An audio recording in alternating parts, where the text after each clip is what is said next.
finally did it. He's finally here, ladies and gentlemen. After one cancellation, 6 months of booking. 6 months? Whatever, it's been a minute, dude. It was like December, November you were supposed to be here? Yeah.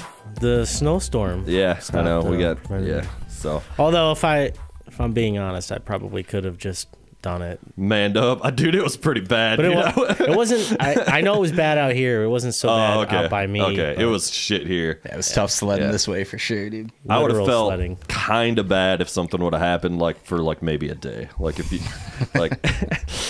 super excited to have you on. Wouldn't mourn your death at all. Tragically died, I'd have been like, would have been pretty interesting content for the pod, though. We probably would have talked about it. Yeah. So he's here, Tony Piccoli, ladies and gentlemen. Finally, he is the lead guitarist. Well, I don't know. You're both lead guitarists or whatever. Guitarist, songwriter, singer from Imminent Sonic Destruction, prog rock band extraordinaire. You know, I'm a big fan of. Hello, thank you. Yes, thank you for coming, sir. Happy to be here. So you're not much of a gear slut, you're saying? No, not really. Not really. No. Like, I have an appreciation for those who have an appreciation for gear. Yeah. And I kind of know the heavy hitters because I feel like I need to at some point. Yeah. Like, I think we borrowed your triple rec when we recorded our album. Thank you. You're welcome. Very happy that was there. Yeah. I heard, you know what I heard about that? Nick told me, this is just what I heard, that it was like you guys didn't have any material, nothing going on, and then you borrowed my amp and the whole record came together. That is so fucking false. That's just what I heard, man. Yeah. That's what the rumor is. No. Obviously, funny. I'm kidding. No, I was happy that you guys, Nick didn't know that I had that amp because I had sold I used to play a double rec, was my main amp forever and ever. I had sold it and switched over to an Ingle rig, which I still have as well. Right. And then he didn't know that I had, I found this guy was selling the triple rec for like cheap on Facebook or whatever. And I was like, kind of had been missing it, so I went and scored it, and Nick had put up a thing on Facebook and he's like, hey, I'm looking for somebody. And I'm like, what the fuck, dude? Why don't you fucking hit me up about it? And he's like, oh, I didn't know you still had that amp. So I was glad it got used. Yeah. Because I had probably going to ask to use it again. Yeah, well, you should check out the Ingle too. Well, maybe. Maybe I will. They're both fucking clutch metal amps, dude. I had retubed that Mesa too with this fucking there's this tube store online and these fucking tube nerds have this their set that are these super intricate, this one in the thing in the we switched out 150 tubes and we can buy our specific set. So I was like, it was $40 more for their nerd set. So I was like, hell yeah. So it does sound pretty fucking killer. I got that's one thing I don't know shit about. Tubes, and speakers. People start talking to me about speakers, and I just literally just start zoning out. Does it make noise? Yeah. Yes. I know that a tube amp sounds better than a solid state amp for sure. Yeah. And that's kind of where I let the experts take over. Yeah, indeed. Yeah. Oh, that's cool. Yeah. What are you using for your guitar there? It's that neon green paint job on that bad boy or whatever? That's a Jackson Dinky. Okay. Yeah. It's that's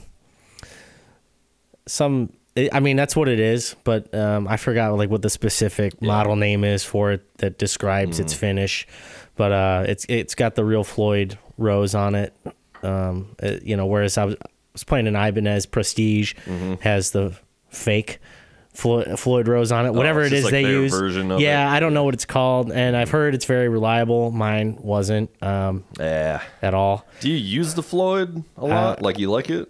Yeah, I do. I'm not like a Steve Vai or whatever where I'm just fucking going nuts on the thing. Dive bombs all up and down. Dime bag or whatever. But I do use it, here and there for its effect. I think what I like about it most is that I can really just go nuts on the strings and just, really attack the shit out of it and not have to worry about it slipping out of tune. Yeah, that's why I don't like fucking with them at all. I honestly I hate dealing with them because I'm such a keep it simple stupid kind of guy that when I have my Fender Strat, if it's starting to slip out of tune and I hear it, I'll just adjust it on the fly and it's no problem. Can't really, you can do that with the trem, but it's just not Yeah. conducive. I've only had a couple guitars with Floyd's on, man. I'm not in it because I don't like working on them for sure. It's just I'm definitely a fan of a hardtail bridge, you know, because especially what I do on a guitar is way more rhythm guitar, right hand heavy, James Hetfield-y, you know, right. like so like I'm about, and I find I can't pick mute the way that I want on a Floyd Rose either, because I just always played hardtail bridges and it just feels different on your hand. Yeah, like on the back of your palm or whatever. Yeah. It took some getting used to for me as well, but I'm used to it by now. Yeah, indeed. Yeah. No, that's cool. And then you got your Strat, like you're saying. I love my Strat. I bought that thing 2007. I thought you were trying to sell it. There was a period of time when I was contemplating it. I remember you kind of trying to pawn it off on me for a second. What that was, it's a sick guitar, though. Not pawning it off on you, but that was more, I wanted to go to someone who would appreciate it. I feel that, man. Because if I'm really going to sell it, it's got to go, I don't want to just sell it to some jack off on the internet. So I agree. But I was able to keep it, you know. Times were tight for a minute there. Okay. Yeah. Now they're not as tight. That's good. So you can keep keep your babies. Yeah. There's a couple, like my Les Paul is kind of like the one that I like, if possible, you know, knock on wood, I'll never sell the Les Paul. Right. And my Martin Acoustics, the other one. Sweet. The rest, like I love the rest and the ones I've built and everything, but like if they gotta go, they'd have to go, you know. Yeah. But like I gotta get a real acoustic. Like your Martin, you know, I just don't have one, you know, just money, and the nice ones are expensive, and I'm just like, yeah. Well, I mean, like, do you guys put much acoustic guitar on your records? There's some, not a ton. There was the song "The Sun Will Always Set," and there was a little bit in "Nightshade," maybe "Solitude." No, maybe not. But definitely those last two songs. Were you just like using Nick's guitars or something on that? Or? Yeah. I think it was his dad's. Taylor. Yes, his dad's fucking Taylor. nice. I know. he like called me on the way home from when they bought that at because he was so excited when you showed me. It's a sick guitar. It's really nice. Yeah, I remember nice. I was over there with Tony Asta over at Nick's house. You know, Tony from Battlecross. Yeah. And we were just. He goes, guys, check this out, and he opens up the case, and it was literally like the gold light comes. Yeah, seriously, like the lights were reflecting off of it, and it was just like Pulp Fiction style. Yeah, exactly. Our faces all lit up yellow. Yeah, but yeah, no, it was. I just remember him being like so pumped up about it, and we, you know, it's a sick guitar. I think they had that out at the show the other night. Really? I think so. I think that's what Doug? Doug was playing. I'm pretty sure that was that guitar, or maybe he has his own. I don't know. I couldn't identify it, but I'm pretty sure that was that Taylor. All right, I've got a stupid question. So when you're trying to choose a guitar, how much of it, like, if you had something that really sounded dope, but it just didn't feel right, I mean, what's the equation between, like, sound and how the fucking thing feels in your hand when you're playing, when you're trying to make the right selection there? Well, for me, sound is... Where I'm buying guitars, sound's not really necessarily going to be an issue, so it's more about the feel. Okay. And when I got into my Ibanez before, I bought a Prestige 7-string, and the necks are skinny, so you can kind of really fly around on that fucking thing. Like, and it was really nice and comfortable. Standard guitar shape, you know, it's not like, you know, the Explorers or whatever. Right. So real comfortable. So I would say I think if it feels good, I'm good to go. Yeah, and same with the Jackson, which actually the show that you saw us for Intransient's album release party, that was my first night playing that thing. Oh, really? Yes. Oh, I didn't know. Is so that a new purchase then or something? It arrived on Thursday. Oh. I took it Friday morning to get set up. Yeah.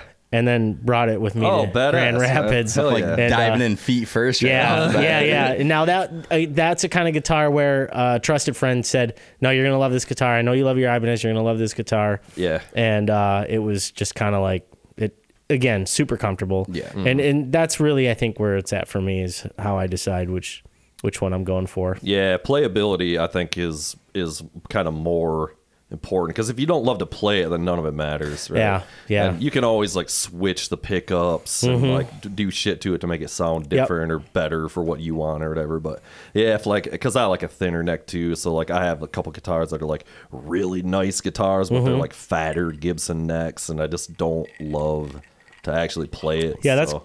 that's that fat, thick neck is like that old school thing. Yeah. But what's cool about those and why I love my Stratocaster so much is like you can really grip that motherfucker. And, you know, like some people love the fat neck. It's totally different. And I mean, you know, so they're like, yeah, I fucking love, I want a beefy neck, you know. I mean, you need that thickness and that girth in the palm. That's what she said. Yeah, that's my. I mean, that's definitely my thing. Like this neck that I was just showing you on that guitar I built. Like, man, and that's the first roasted maple neck I've ever had. Looks and sick, dude. Big fan of the way it feels and plays and stuff. Because you don't, apparently with the roasted maple, you don't have to. There's no additional finishing at all needed because the roasted takes the moisture out or whatever. So you don't need any kind of paint or finish or wax or oil. So that thing, there's no finish on it? It's just as it is? I put an oil finish on it because I like that. Oh, okay. But that was just my preference of choice. I may even be wrong on that. I'm pretty sure just that's what I read, and that's why these roasted maple necks have like fucking just taken off. Like they're everywhere right now on fucking every guitar, bass especially. Yeah. Yeah. That's cool. Yeah, man. I'm a big fucking fan of those. So I've seen you guys play now 3 times. Yes. And my favorite time was your birthday party. was just a crazy. Each time I've seen you guys play, some crazy shit has happened. So yeah. The first time we saw you guys was at your CD release show. Yeah.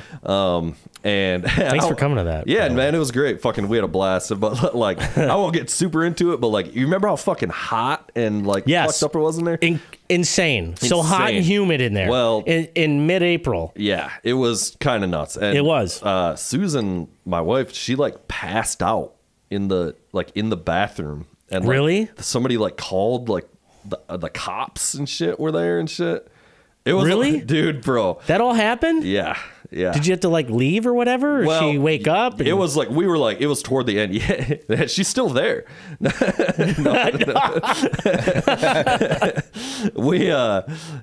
my friend Mike that I play in a band with was there with us, and like like people were like, some girl like found her because like. Again, it's kind of a long story, but like I was watching you, she was behind, and like she just disappeared. And after a little bit, I'm like, "Where the hell is she?" So I'm where is my wife? I'm looking for her, and so she and you know we'd been drinking like crazy, hitting a fucking weed vape, and I mean it was just preposterously fucking hot in there and shit. So anyway, that all happened. That must have been a confusing situation for the cops coming in, like preconceived notions, like bunch of metalheads here, is it a heroin overdose, a little bit too much coke? No, she's like, I'm fine. Once we got her outside, she was fine. She just needed like air and like cool off and whatever. It was miserable in there. What was the venue? Like, how did they get that hot? It was the Loving Touch in Ferndale, Michigan, and honestly, I just think they didn't have their HVAC on. Because it was like that weird time of year. Yeah, it was kind of cool outside, and so they're like, we're good. And like the smoke machine was pumping in there, the fog machine, and that shit's like toxic. It was so hard fucking singing because of that hazer. Yeah. So that all happened. So now the joke is every time we see you that she's gonna faint every time Tony Piccoli's on stage. I was saying like making. Oh, the it's joke. me. That's the joke. But that now makes sense. Yeah, that's what I'm saying. Like, oh no, Yeah. So and that's then, funny. but at your birthday show, dude, we were once again fucking hammered as fuck. Of course, just having a good time. Yeah, having a blast, and you guys were fucking having a blast too, and fucking doing the you bought shots for everybody. Yeah, and shit, dude. Jaeger that was bomb. super fun, man. But fucking, I was talking to you about it a little bit at the other show that when we left, there was this motherfucker who apparently you knew who he is. He was passed out. He's not just grass. some guy I know. That was my boss, dude. Was it your boss or your boss's friend? Oh, okay. No, the guy outside passed. There was that was somebody my in the boss's corner, buddy. and that's my boss. Yeah, he was passed out. Yeah. When we left, this motherfucker, and it's like freezing. It's cold out. There's frost on the ground. Yep. Like it's 1:30 in the morning. You know. Yeah. Wet, cold. This motherfucker is face down in the grass, and we're like, Christ. I was like. nudging him with my foot. She's just going, "Are you alive, bro?" And we're like, "Should we call somebody?" And we're like, the venue's got it handled, you know. But it was like fucking wild, dude. I mean, they like, set him out there. So oh, did they? By set, of course. I mean, they tossed him. Yeah, we were like, he's a big guy Uncle too. Phil style, going like Jazzy Jeff out the fucking front this door. motherfucker's gonna die out here though. He's gonna get fucking pneumonia or whatever. Like it was, you know, it was 20 degrees out or some shit. I don't know. It was cold as shit though. So the backstory on that is apparently they got real tuned up ahead of time and then took an Uber down to the show. And, you know, my boss, he sees me. He's like, "Tony, let's do a shot." So I'm like, all right. And there was a lot of that for me. Yeah. And so I went and did one. And then he did another one like immediately with another friend of mine. And so they were going hard as soon as they got there. Yeah. And the last thing that my boss remembered was Brucifer. Yeah. Oh, I remember seeing like this crazy video. Yeah. But his buddy got thrown out, and then I guess at the end of the night, the cops came to get his ass up or whatever. Right. And I guess he was able to be like alive enough to where they allowed him to call an Uber. Wow. And they got home without being arrested. Which That's good because that was wild. I don't know if my boss wants anyone to know that, but whatever. Well, I know they're huge fans of this show, so you know. Most likely. Undoubtedly. The other thing that I thought was the fucking funniest thing, it's not funny, but it is fucking funny, was when you guys were playing and you were doing some kind of crowd work. Some fucking jackass was started talking to you. I don't know what it was about, moving a car or some shit.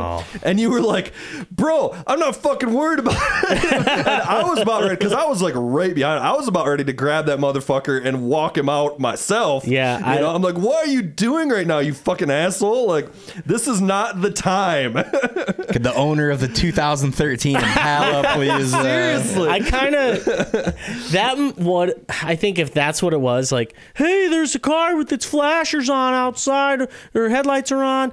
I wish that was it, because that would have been funnier. What it was "Hey man, there's some guy passed out over there in the corner. You should make an announcement about it." The same guy. Yeah, and I'm like, "Bro, what the fuck am I supposed to do about it? Like I'm playing a show right now. You're on stage right now. I'm not running the fucking place. Like, go tell someone else, or you go handle it. Tell an employee. Fucking clown. Bro. Yeah. I was simultaneously laughing and also pissed at this guy interrupting you. I was just like, I just remember thinking to myself, like, what the fuck is wrong with this guy? Yeah. Like, hold on, let me interrupt the show and basically get on the fucking stage and let's show out there, Mother Teresa. Let's let this guy fend for himself. Yeah. Why don't you fucking calm down there, pal? You were like shouting out the opening bands, you know, like, "Hey, let's give it up for fucking these guys." Right. You know? Yeah. And then it was like, "Hey, let's give it up for what? What? Some guy, you know? That's what it was too. What the fuck? Yeah. Yeah, that shit. I was like, it was funny, but it was also, it was funny because it's funny now. It's funny now. It was annoying It then. was super annoying. I just remember like Jesus Christ, man. You know.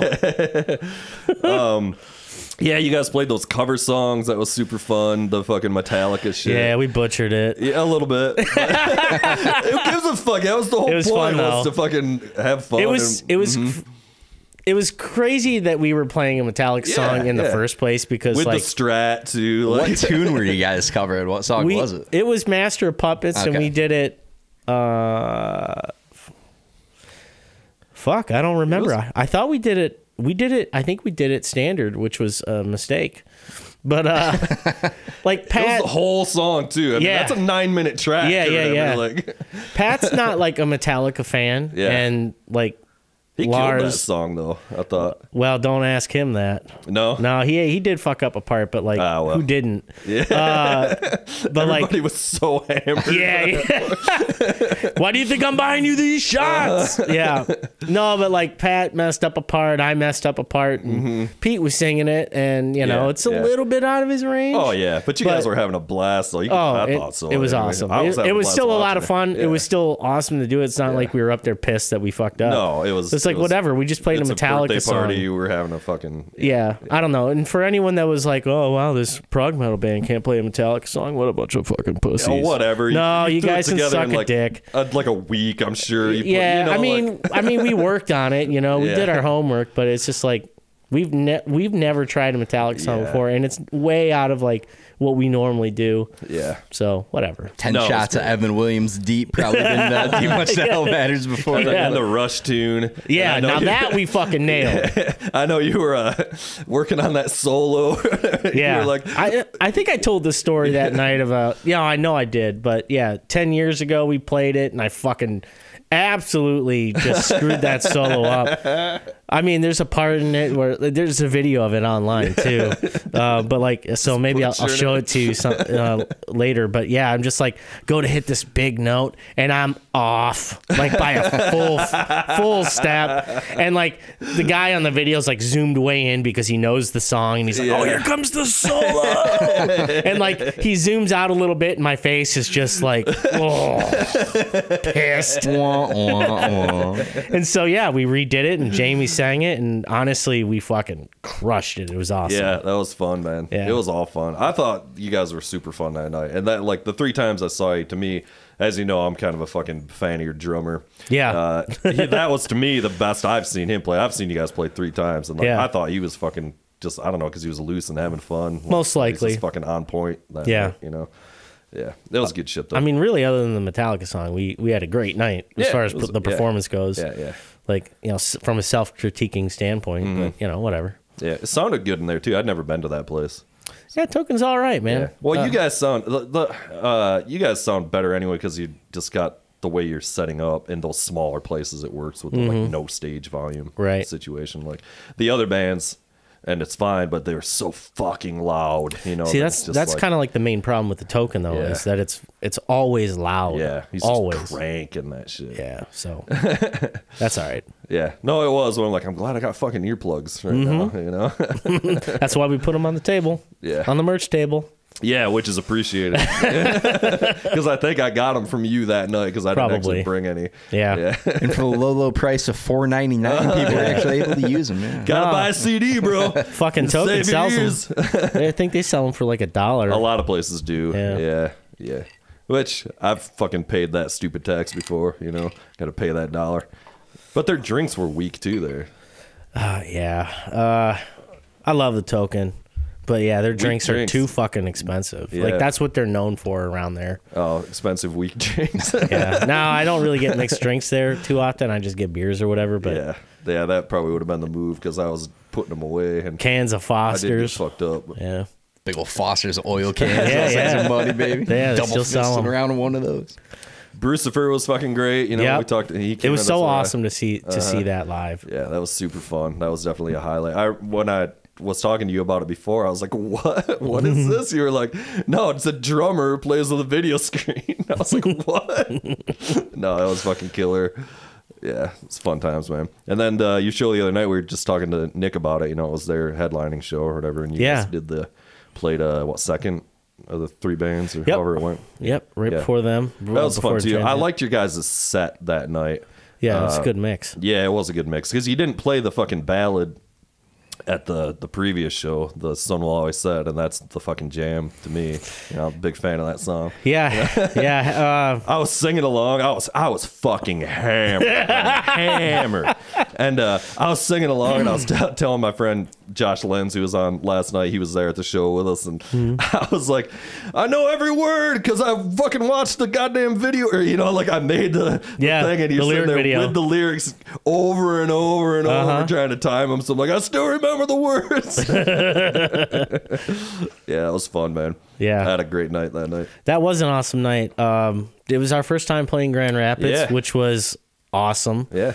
The Pyramid Scheme is a great venue. It is. And obviously, anytime we play within transit, you know it's going to be a good night because they're awesome. And then the ballad, you know, we played it, and I had a guy come up to me, and I know his name. I just don't know if he wants to be called out, but he came up to me and thanked me for playing that song. He'd never heard it before that night, but he was like, you know, moved to tears. Nice, yeah. And I gave him a big old hug, and Yeah, That's that's first time that's ever happened to me is someone saying they got an emotional reaction out of it live. Right.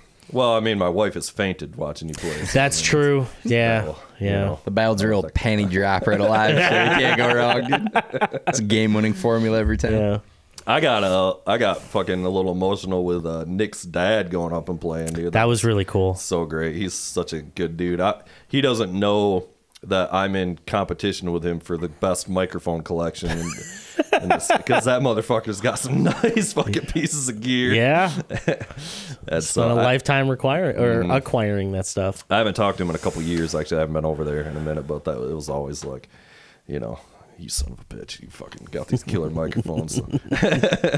He's a good dude. Yeah, I was like backstage to the side of the stage watching. Yeah, it was really awesome to see it. Yeah, I was standing there. I was trying to tape it, or everybody was taping it. You know, it was funny. Tom and Nick's mom were walking. I forgot her name, but they were coming up on the stage. I didn't know that Tom was going to play, and I'm like back there. Yeah, and I'm like, oh, hey guys, what's up? Because I've met him a handful of times. Right. But when the last few times I was over there, short hair, no beard. And so they just thought I was some asshole. I was like, hey, guys, good to see you, you know? Yeah. But, one of Nick's fucking, this fucking joker over here. This fucking loser. He's in our way. We're trying to get to the stage. Yeah. Yeah. Did you ever hear the story about I guess it's Nick's story, but about his dad meeting Vinny and Dime from Pantera at the Bob. He used to like play, his jazz trio. He was like playing at the Bob. It was like dinner time or whatever, and Pantera was playing the Van Andel that night. Really? So they were like over there, like like getting dinner and drinks or whatever the fuck they were doing, like. What, really? Yeah. And so Tom's just doing his jazz thing, Pantera was there. Yeah. Wow. You have to have him fill you in on the details. Yeah, I'm gonna have to. How it all went down, but that shit's hilarious. That's awesome. That's been a long time ago. Dimebag out in the wild. You gotta love that. Mm-hmm. They're a super talented family, man. His mom's a great singer too. Yeah, that's what Nick was saying. And she apparently also plays the drums. Oh, really? I didn't know. Yeah. Yeah. It's badass. I mean, I don't think she's a Neil Peart, but you know, the fact that you can still play and you're a singer and you're all over the music world in general. Yeah. More of a Meg White than a Neil Peart on the kid. Respect nonetheless. I would assume she's better than that. It doesn't take a lot. I'm not a big fan. No, same. Yeah. I think they were up actually for the Rock and Roll Hall of Fame too. Then I'm thinking about the really White Stripes, which I cannot stand. Not a fan, dude. They only did like 2 records. Yeah, I know. Indeed. Yeah, no. They have one hit song. Right. I got respect for Jack White as a human, because he fucking like saved the venue there in Detroit, the fuck is it, the Masonic Temple. He did all that work there, and that's cool. And then he's a record label and all that. It's just not really my style of music. Nah. I like his other band that he plays drums in. Oh yeah, is that the Rancoteers, or which I get them mixed up? He's got so many projects, What was it, the Blue Stripes, Perfect Storm, or I don't remember what it was, but there's a chick singer, and it actually kind of rocks. I don't know, it's good. Yeah. Some of his other stuff was a lot better to me, but yeah, it's cool. Whatever. White Stripes suck. Indeed, I agree. Sorry, but no, I've never been a fan. Nope. Same. Yeah, I'm kind of glad he's like that. That just didn't really continue. Same. Yeah. So like, I wanted to talk to you a little bit about like I guess your history of like, when did you start playing, and like what other, I don't really know before this band what you were doing, if anything, or like. I mean, I've been playing guitar since I was 12. My dad got me a guitar for Christmas, which was sweet. But that's about my same story too. And it's this guitar. Really? Yeah. I was trying to restore it. Wow, went through look the at that fire. thing. It's just going to go up on the wall as a wall hanger. It's unrestorable. Sorry to cut you off. You say went through the fire? Yeah. Like a literal fire? Yes. Oh, shit. Okay. Yeah. That's why, look at the headstock's all huge. shit. Oh, okay. I see. Yeah. That's why You had a fucking house fire, bro? Melted. Yeah, that's this is gonna go down a different rabbit hole, but yes, when I was a sophomore in high school, we had a house fire. Damn. And the long and short of that story is that's how I ended up with a bunch of a really awesome gear. Yeah. I mean, it sucked, and it's a whole thing. It was an awful experience, but the opportunity for the insurance fraud worked out incredibly well. For real, like all of our like busted ass cymbals that were like fucking pawn shop specials that were cracked and just in the corner and were just bullshit. You got full all got retail. replaced with fucking full retail. Yeah. I mean, you know, that happens, and that's why you have insurance. I mean, my uncle had his drum kit that he had forever, and then the house flooded. Pipes burst in a upstairs room, and the fucking heat wasn't on or whatever. And got a brand new super top of the line drum kit. So that's how we got the DW kits. That's what started a lot of that, and that's what all spurned me being able to pawn that into more awesome gear as I've continued to trade up on shit. But I mean, before that, and so I started restoring. That's what got me into the guitar building, as I started restoring the guitars that went through the fire, including my first Strat, which is not here, but I restored that. I restored a different guitar, and I'm working on restoring a bass. So they were literally in the rafters at my dad's this whole time. I pulled them out a couple of years ago and started cleaning them up, and was like, all right, I think I can actually like restore these. Yeah, that's what got me into the building of the guitars. But that's cool. Yeah, so that's cool. Anyway, that was a huge diversion there. But sorry, yeah. Well, hey, it's a natural conversation. That's what happens. Yeah. Yeah. So anyway, I got a guitar when I was 12 for Christmas. Yeah. And I was really into Nirvana and like me Green too. Day. That was my favorite band. Nirvana was my favorite band. Yeah, absolutely. And I mean, the stuff that we were listening to at the time. Nirvana, Green Day, Offspring, you know, and then the Black Album had just come out like a few years prior. And so like all that was like fresh. You know, Weezer, all that stuff. So I didn't know you were into that kind of shit. Oh yeah, that's exactly where I come That's where I cut my teeth, man. Me too. And so you know, I immediately wanted to learn how to play everything. So the very first riff I learned was Plush by Stone Temple Pilots. Dude, like literally the same. And I'm not sure it was correct either. It was some bullshit version of it. No, I think mine was pretty accurate. I mean, mine was not. No? Yeah, so... And then Come As You Are. Same. And then I remember when I was able to play the solo for Come As You Are, which is very simple. But I first learned it, you know, and I was like, Dad, check it out. And I'm like, meow. No amp, electric guitar. Meow, meow, meow. He's like, all right, nice job. Hey, yeah. Those 3 notes down. Oh, wow, that's good. Well, it made good. Kurt Cobain a lot of fucking money, so. Yeah. I mean, obviously he was just like, that's awesome. That's awesome. But yeah, so... I was interested in writing songs like from the get-go. Me too. I was, me and my buddy who lived next door, we would just like write songs, lyrics. Yeah, so would I. And just nonstop. Yep. We had fake albums like galore. Yep. And so now that I have a guitar, I've started making my own songs. And I actually remember I wrote a bunch, and they were very bad because, you know, of course, they're supposed to be at that time. Yep. But I remember one of them was called Big K, and it was the ingredients on the back of Big K soda, which was the Kroger brand of their Mountain Dew, and I just read the ingredients. Well, me and him wrote a song called Deodorant. that was a banger. It was a banger to be sure. Deodorant. People awesome. sweat, kill their friends. This fucking shit never ends. If I remember awesome. correctly. Yep. Yeah. He was playing drums and I That was does playing sound guitar. like a banger. I'm telling you, dude, it's a hit. There's a lot of subtext there to that tune. You know, kind of flew under the radar. But We were underrated. those in the know. Yeah. Yeah, it's funny, man. It's like super parallel story to exactly what I was doing. It's kind of nuts, isn't it? It is. Yeah, I got my first guitar in 5th grade, Christmas. Yeah. It was this guitar. And then in 6th grade, I started playing drums in band.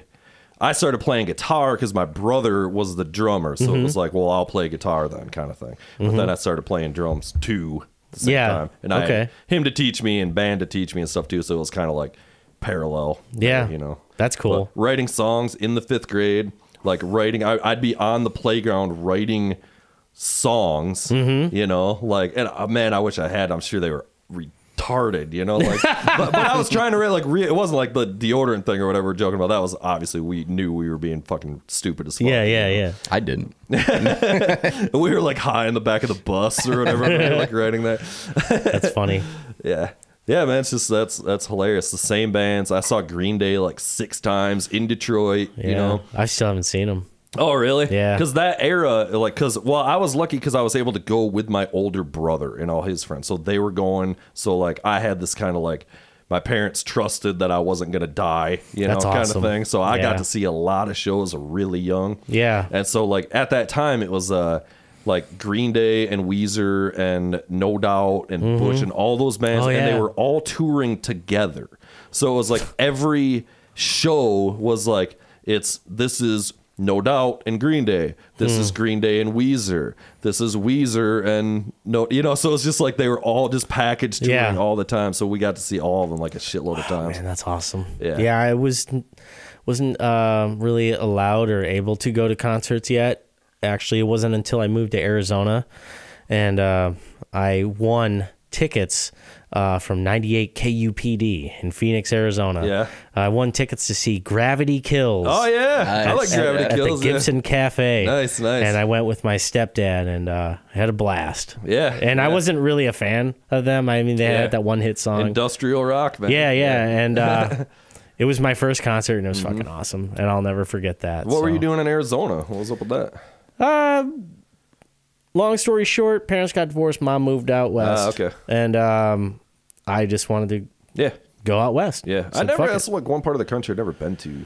Is like Arizona. And I've been to Vegas, Okay. but it kind of counts, you know. Yeah, kind of. You got to see Arizona. Yeah, that's what I hear. Yeah, especially before it fucking burns up, dude. It's like hey, that Colorado River, man, there. it's looking more finite than ever. But I loved living out there. Came back to Michigan because it's home.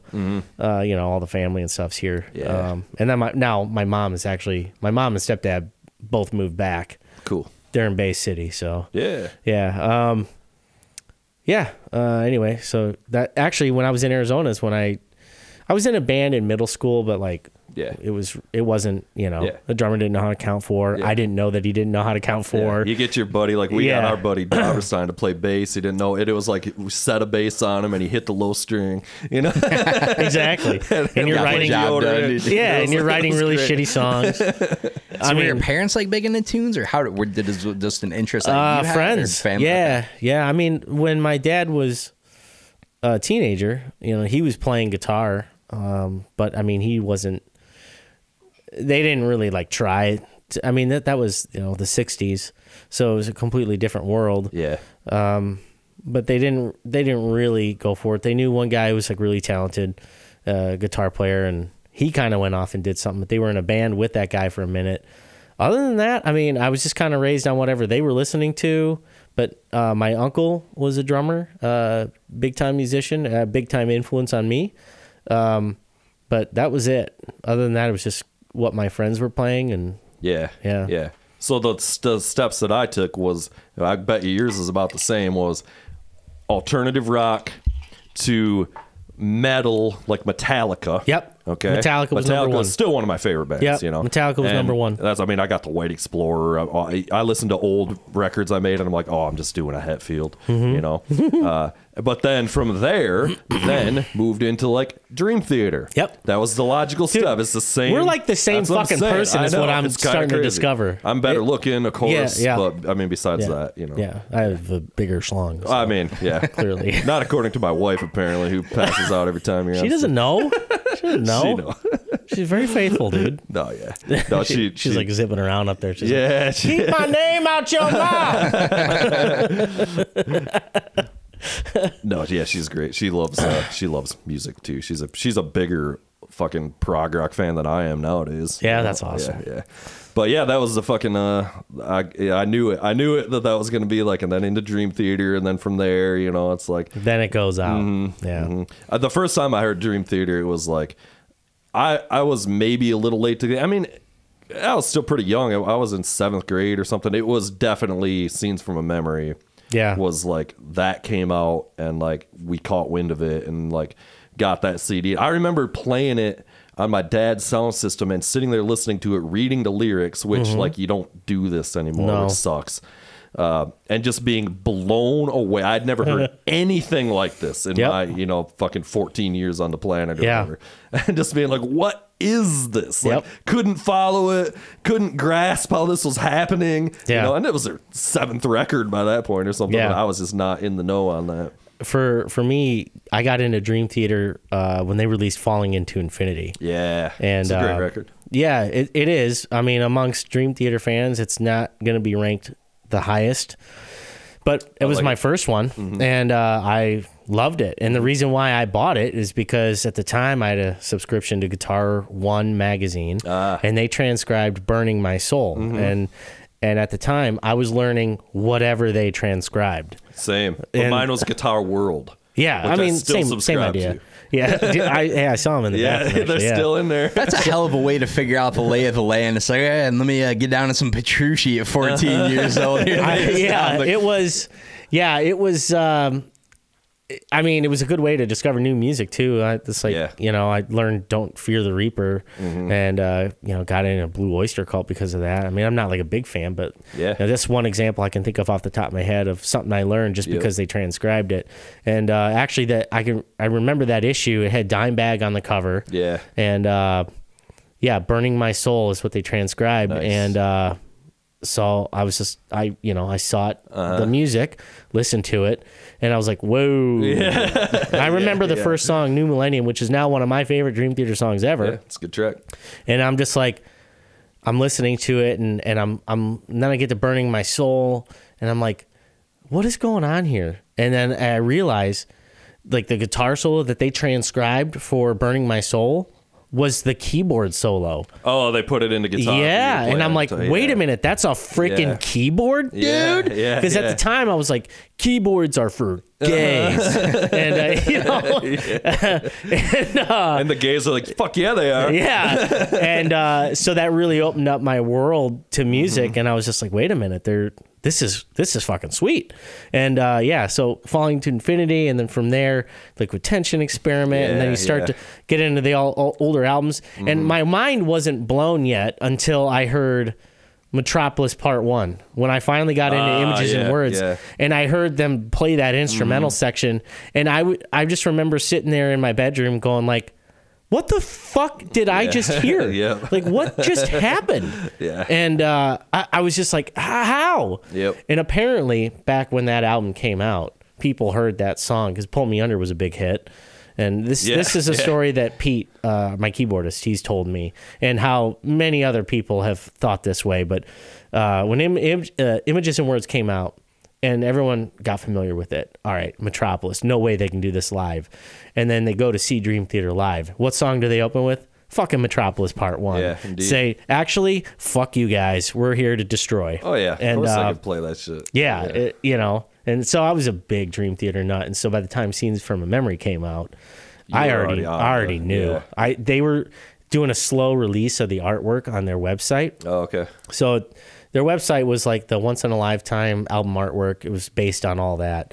And the first change that happened was the picture of Derek Shrinian got changed to a picture of Jordan Rudess. Yeah. And I was like, what? Why? That's so stupid. And then I eventually learned, Liquid Tension Experiment. But we were talking about Derek Shrinian last night. Yeah. Well, I was just listening to Once in a Lifetime on my way here, actually. It's all kind of fresh. Yeah. But yeah, their website went from that to all black. Nothing to click on. Oh, and nice. except for one little spot where it was like kind of orangish yellow. You click on it, and it takes you to a download of a 30-second sample of, at the time, it was Fatal Tragedy. Oh, yeah. And I was like, what is going on here? But they never revealed that it was Metropolis Part 2. Right. At all. Like, they never did until the day of album release. Yeah. When I go to buy the album and it says Metropolis Part 2 on it, I was like, what? What? Just totally dorking out. Go home. I listened to it in my headphones like, I don't know, 6-7 times in a row. Yeah. Lyrics and everything just like you did. But yeah, just blew my mind. It's still a top fucking, it's probably definitely still in the top 10 for me. It's a top 10 It's for just me. a fucking, a time and a place, and those guys were on just, I don't know. They were on fire. They were on fire. They, you know, coming off of the fucking quote unquote poppier stuff which is still crazy prog shit. Really, but like, you know, they were just like, we're just gonna go, you know, full fucking ham into what we do. We got this new keyboardist who's fucking a wizard. And, you know. When I die, I want the Spirit Carries On to be played at my funeral. Everybody's sitting there for 16 minutes. Let's go. Come on, let's move it along here. It's wildly uncomfortable. Yeah. I always say that I want Eulogy from Tool played as my eulogy. Oh, and now here's 12 minutes of Eulogy from Tool. Yeah, where it starts out with that 2-minute clave intro. Everybody's sitting there just like, oh, Jesus, is uncomfortable as hell. Dude, that song, Eulogy. I remember when I first got that album, and I put that on, and Eulogy's playing, and it's, you know, real quiet, and then when that drums and guitars all kick in, I was like, oh, that's the heaviest thing I've ever heard. It's pretty good. That's my favorite album of all time. Yeah, that's number one. Oh, I'm the big, like, in case you haven't noticed, the fucking Ode to Tool. There's one behind you. There's one that's not even framed. That's cool. I'm a massive Tool fan. Well, it's the same kind of the same story. When I got into that, was Anima had just come out, and I was 13, and again, like, we literally thought that, like, Danny Carey was, like, multi-tracking his drums. Like, how could one man, you know, we're like Dave Grohl, Tommy Lee fans, whatever. Like, how can one guy play this? We didn't really know he was using the electronic drums and just doing all, you know, everything he does, and he's just amazing. Yeah, but that album literally changed my life. It was like, oh, this is it for me. It still is, you know. Yeah. Pretty tough to wrap your head around DC at fucking 13 years old and soak all that in for sure, dude. And that's when I saw him live for the first time. I was 13 years old too at Lollapalooza, and it was just like, oh, okay, well, that's it for me. I finally saw Tool in 2019, late 2019. Yeah, Little Caesars Arena. Yeah, I missed that show like an idiot. I wish I would have went. No, I couldn't. I didn't miss it. I couldn't get tickets. Really? It was one of those fucking tickets were gone immediately, and I was just not in the queue. You know, that sucks. It does. I saw them next time around here in town, but I've seen Tool. You've seen them 17-ish times or something. Dude, like we that, had you know? 2 Tool cancellations for shows. Because they're one of the shows we were gonna see, which was the first time I was set to see him, I believe, was on 9/11. Oh, if you remember that, oh, so they had to pump that show. Yeah. Oh man, that was here in Grand Rapids on 9/11. And they fucking nixed that show for COVID a couple of years back too, which thankfully they rescheduled and scored tickets for that. Rocked it, but yeah, man, fucking, and like Tool now they're amazing. Like it was amazing, right? Yeah. But then it was it's I imagine it was like it's pissed off. It's more, there's more of like that fucking young, hungry, like, Maynard is just out of control back then, which, you know, now he's like in some ways a better singer now, but like back then with the full-on screams and the shit he was doing, and like there's an energy to like the fucking Anima era. And then like Lateralis was the perfect combination of still that with also a newer adult, whatever you'd call it, I don't know, like maturity. So it was like the perfect combination of that. So that was probably their peak as a live band, like just, you know, everybody in top form. Just, whew, man, I saw that show 7 times or something, and then 10,000 Days probably 6 or 7 times. Dang, bro. Bunch of random shows in between there. What'd you think of Fear Inoculum? I really like Fear Inoculum. It's hard for me to criticize a band like this, but I don't love the song Fear Inoculum. And I it was a terrible lead single. Don't love it as the first song on the record and the first single. Yeah. Thought that was a bad idea. I remember like putting it on. I was at work, and like I just got like a text or whatever, dude, new Tool. So I put it on. I was listening to it, and I'm like, all right, cool. They're building it up. Yeah, they're building it up. They're building. The song's over. Yeah.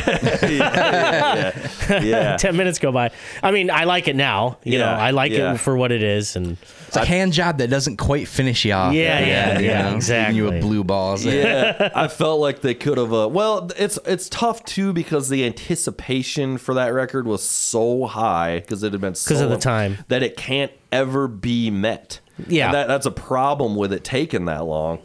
And other bands have done this. I mean, that's the fucking Chinese democracy, fucking, you know, like, right? It doesn't even matter if it's good or not. It can't meet anybody's expectations. No. And this is the problem with that Tool record. Even though it did a pretty good job at meeting most expectations, it's pretty. I mean, the sound of it, like the mix and everything's unbelievable.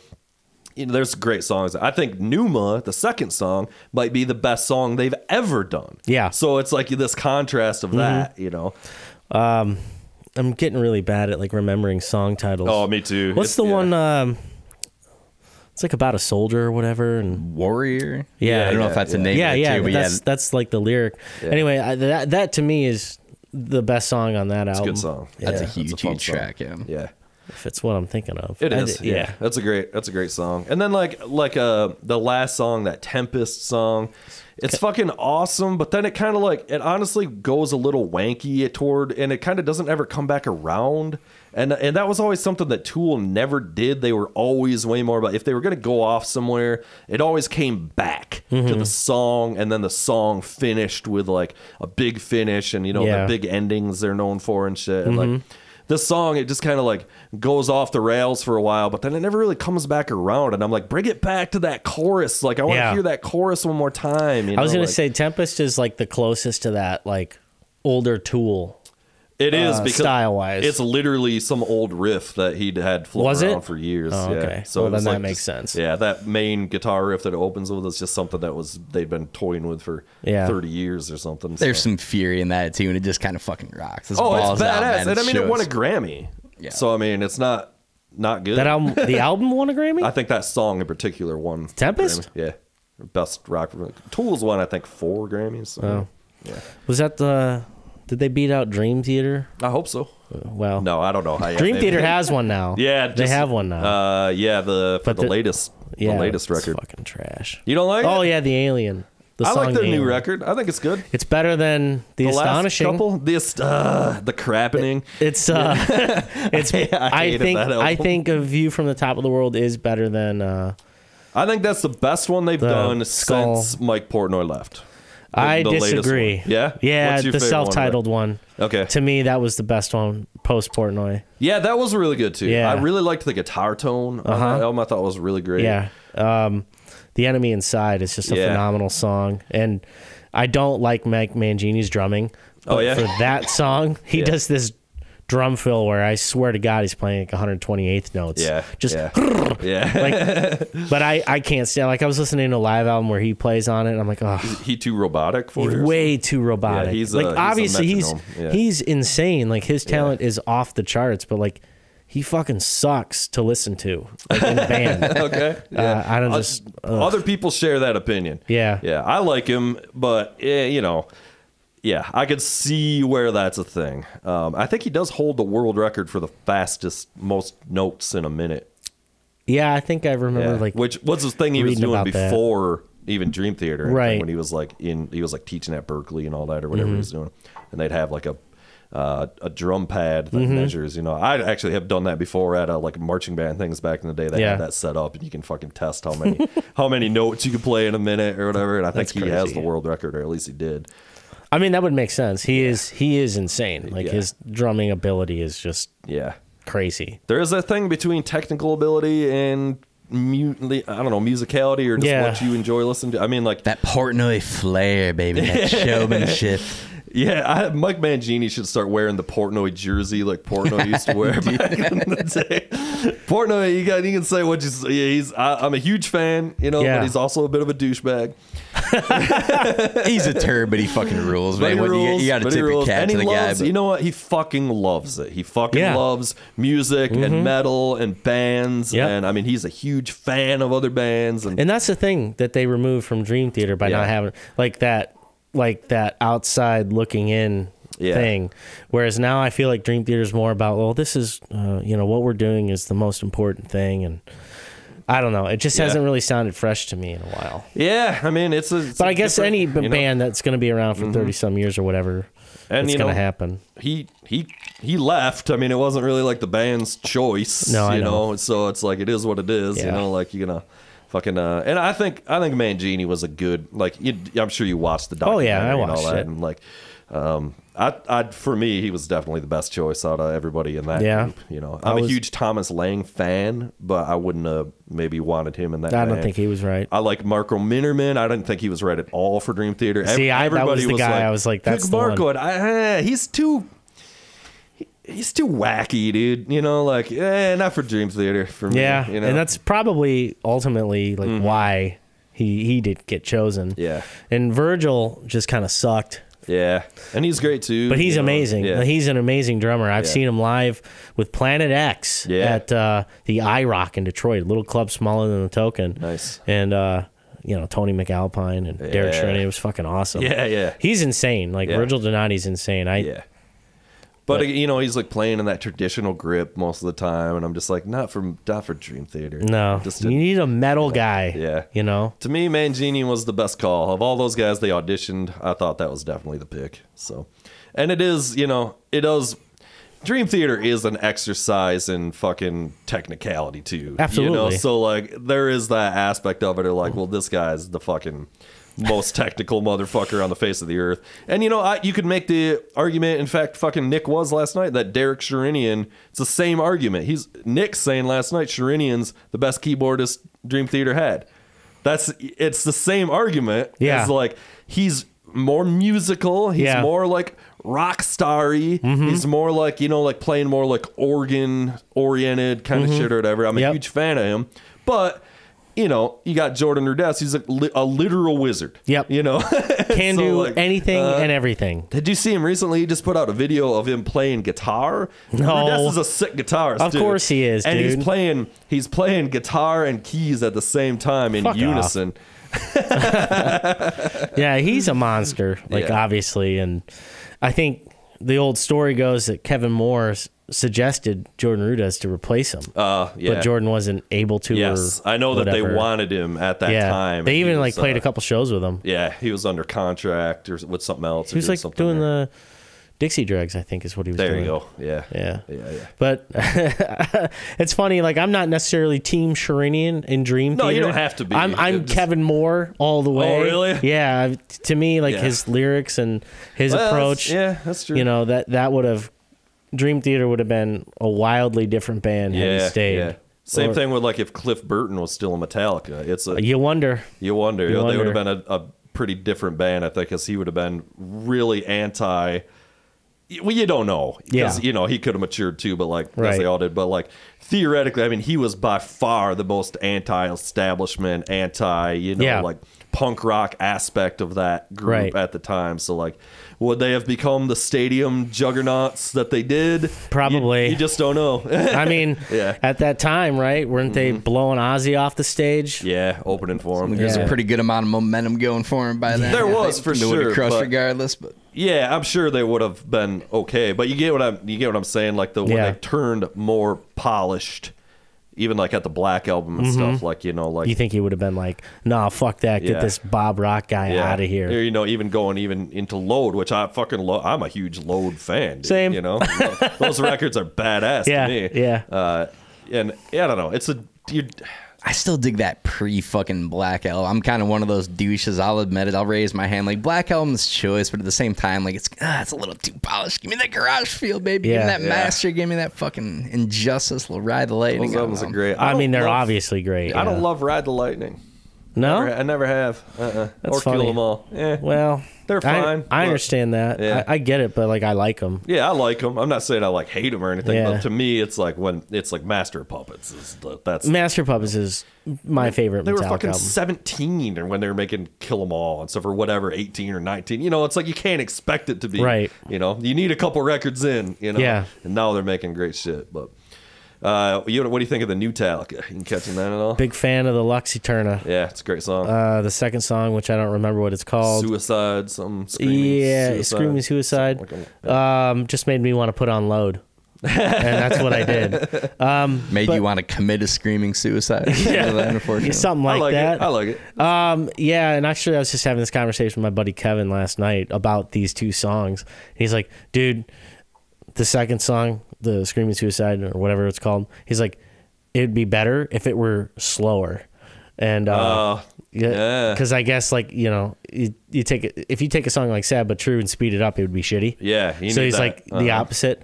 But the song Lux Eterna, I freaking love that song. Yeah, it's Lux Eterna. Yeah, that's a great lyric. And it's just a short little banger, like riff, Mm-hmm. classic riff on the guitar. Like that's kind of almost as if they did a song from Kill 'Em All today. Yeah, that's definitely where I think their heads are. And I kind of feel like cool.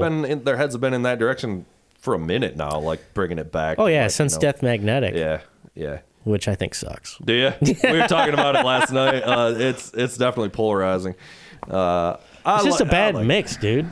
Yeah, that could be. It's probably better than it sounds. Well, that's kind of the fucking problem with a lot of the later Metallica stuff. Yeah. Well, I don't know. I liked Hardwired. I thought it sounded good. I liked that too. I didn't love the song Hardwired for Self-Destruct though. No, that's what I'm saying. Like, dude, I watched. They did a video or a live concert, and they like recorded the whole thing. I think at Wembley. Yeah. And they opened with that. I think they opened with that song. Yeah. And I was like, oh hell yeah! It was just, it was crushing. No, yeah, yeah. Did you see the concert film thing that they put out that has like half like actual like movie and half concert film?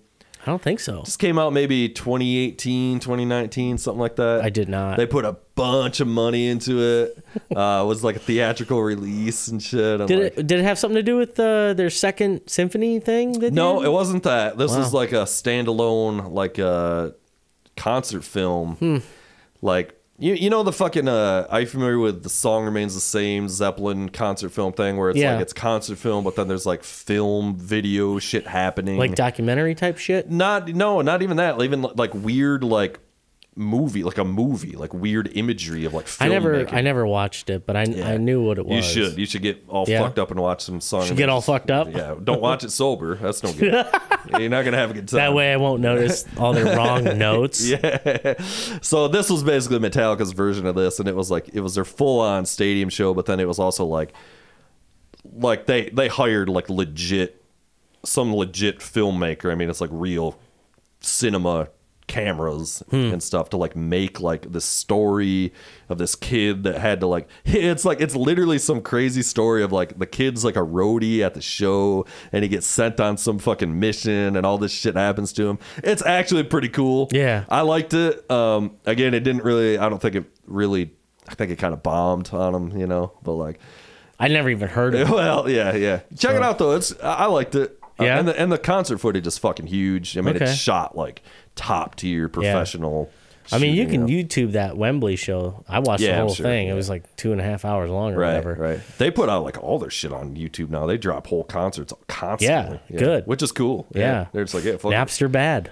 Yeah. I mean, how many times can you hear Enter Sandman? They're like, everybody's heard it, dude. Like we're just putting out these shows, You ever seen Metallica live? Not yet. No? You getting tickets to the one already got them. Nice. Yeah. Fuck, I might have dropped the ball on that. I'm sure it's already sold out. It's always like coming in 2 years.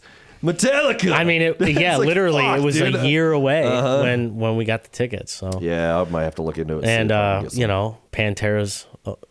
Pantera air quotes is opening for them. So I didn't know that was part of the deal. That's the first night.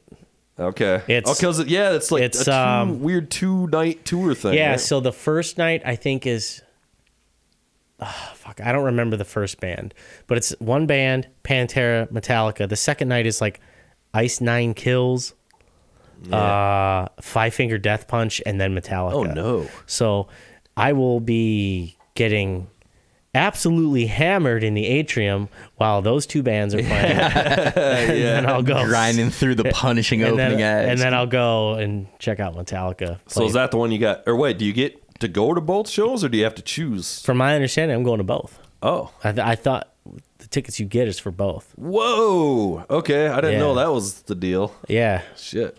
Look into that. It's like $250. I think we're in the lower bowl. Oh, that's somewhere. Gonna be huge because they always play in the round. Yeah. I've only seen Metallica once. Really? And it was right after Saint Anger came out. Oh. But to be fair, They played nothing off of Saint Anger. Not even Frantic? They might have played 1 or 2 songs, yeah, but you know, it was like they came out with this fucking like coming out with Blackened and just it was just all the classics. Okay. You know, like, and it was clutch. It was fucking huge. That's awesome. I remember when before Saint Anger came out, like they were on MTV doing this live thing where they're MTV used to do this thing where they put a band out and they'd play live on this show, and then there was like raising money for something. Yeah. I don't remember exactly. I could be a little wrong. Were they that. in like a super small club? It was small. I yeah. kind of remember that too. But they fucking played Frantic, and I just remember, you know, and I'm just like, holy shit, this is heavy. Yeah.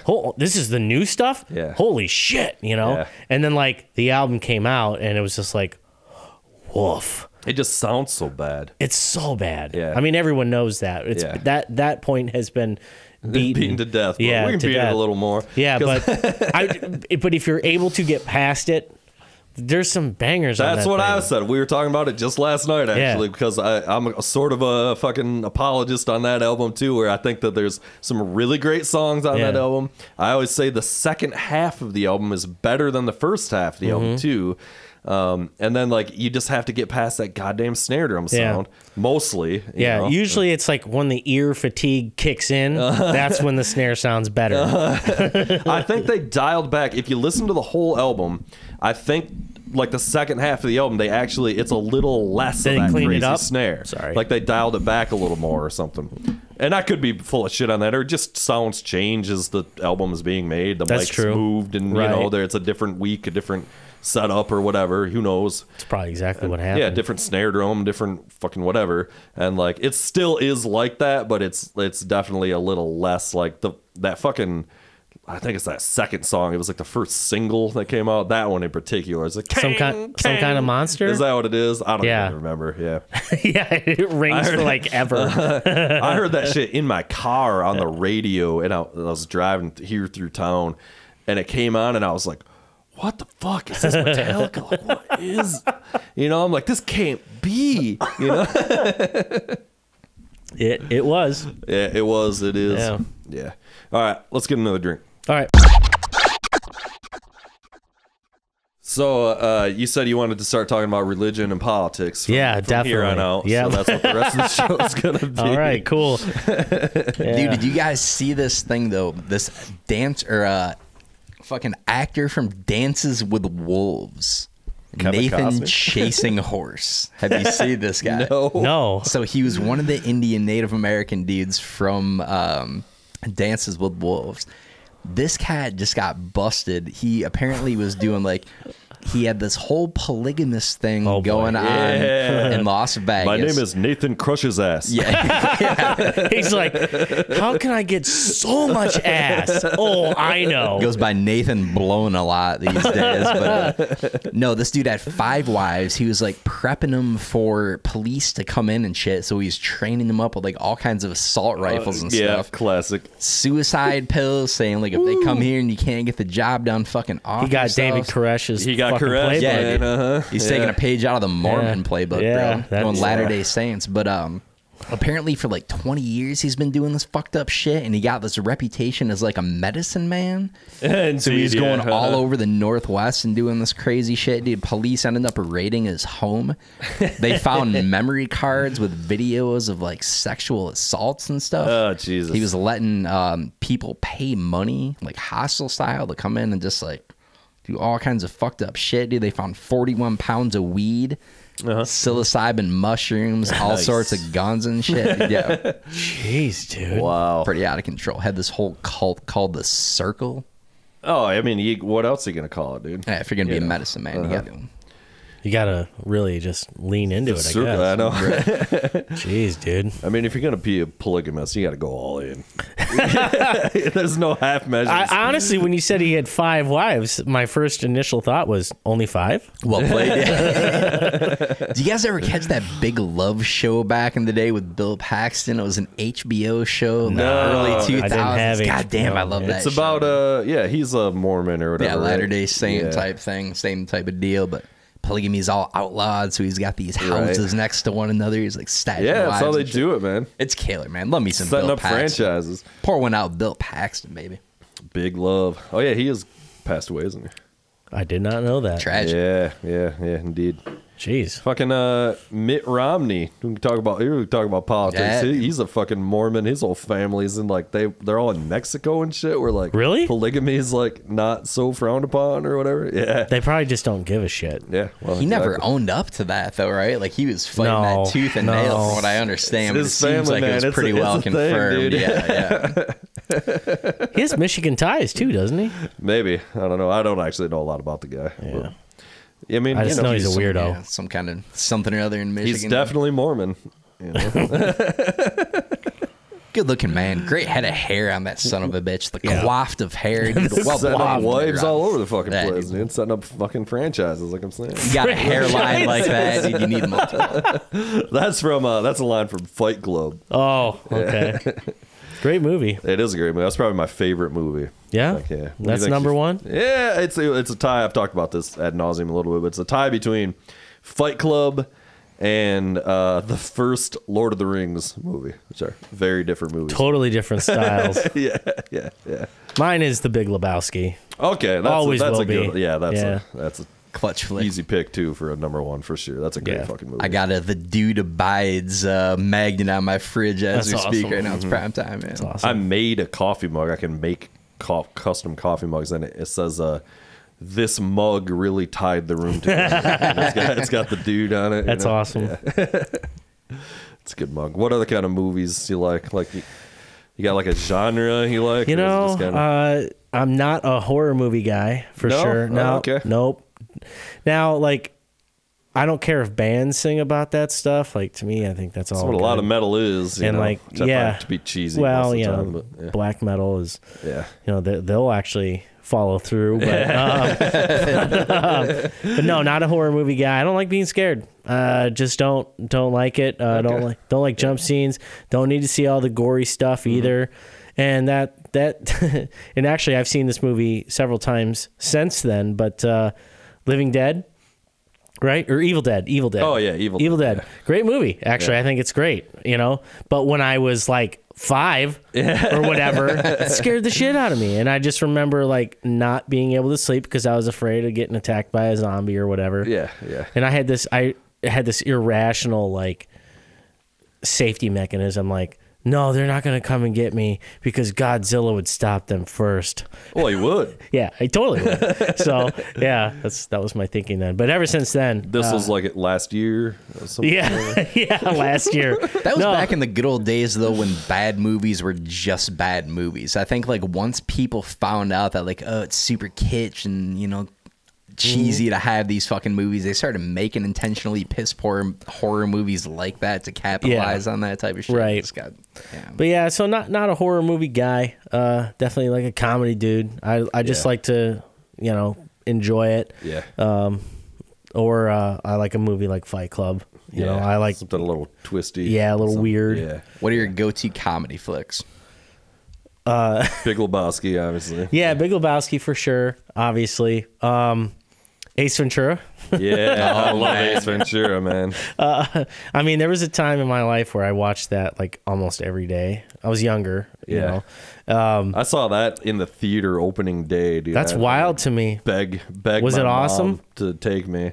Yeah, goddamn right, it was awesome, Yeah. dude. It's still a fucking Laughing hilarious your movie. fucking dick off. I still maintain Me, Myself, and Irene. I think it's probably the funniest fucking Jim Carrey movie. Dude. a Me, funny Myself, movie. and I mean, he Irene's put out great. a lot of great movies Yeah. back then, man. I'm a huge Dumb and Dumber guy. Oh, Dumb and Dumber's yeah. great. Yeah.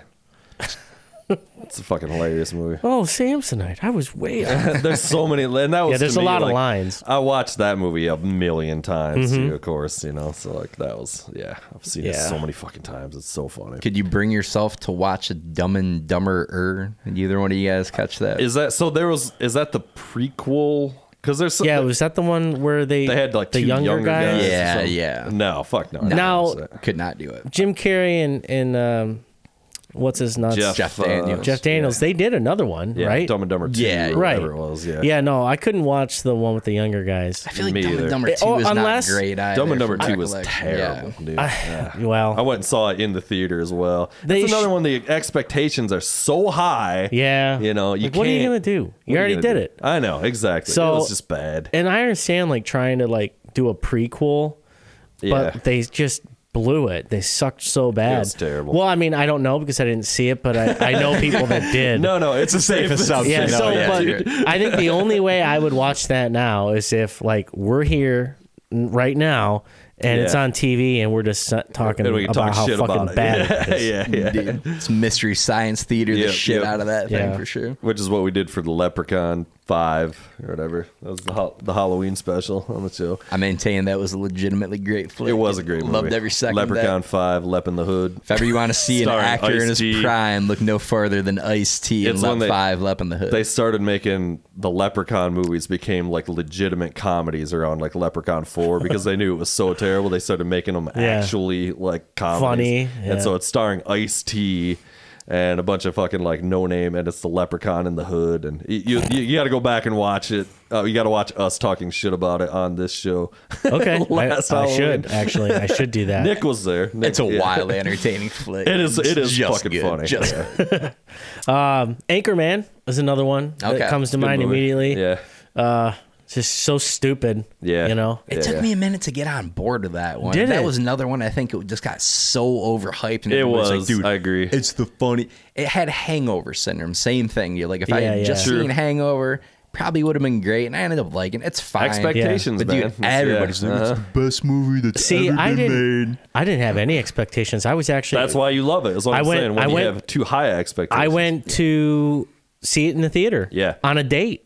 Yeah.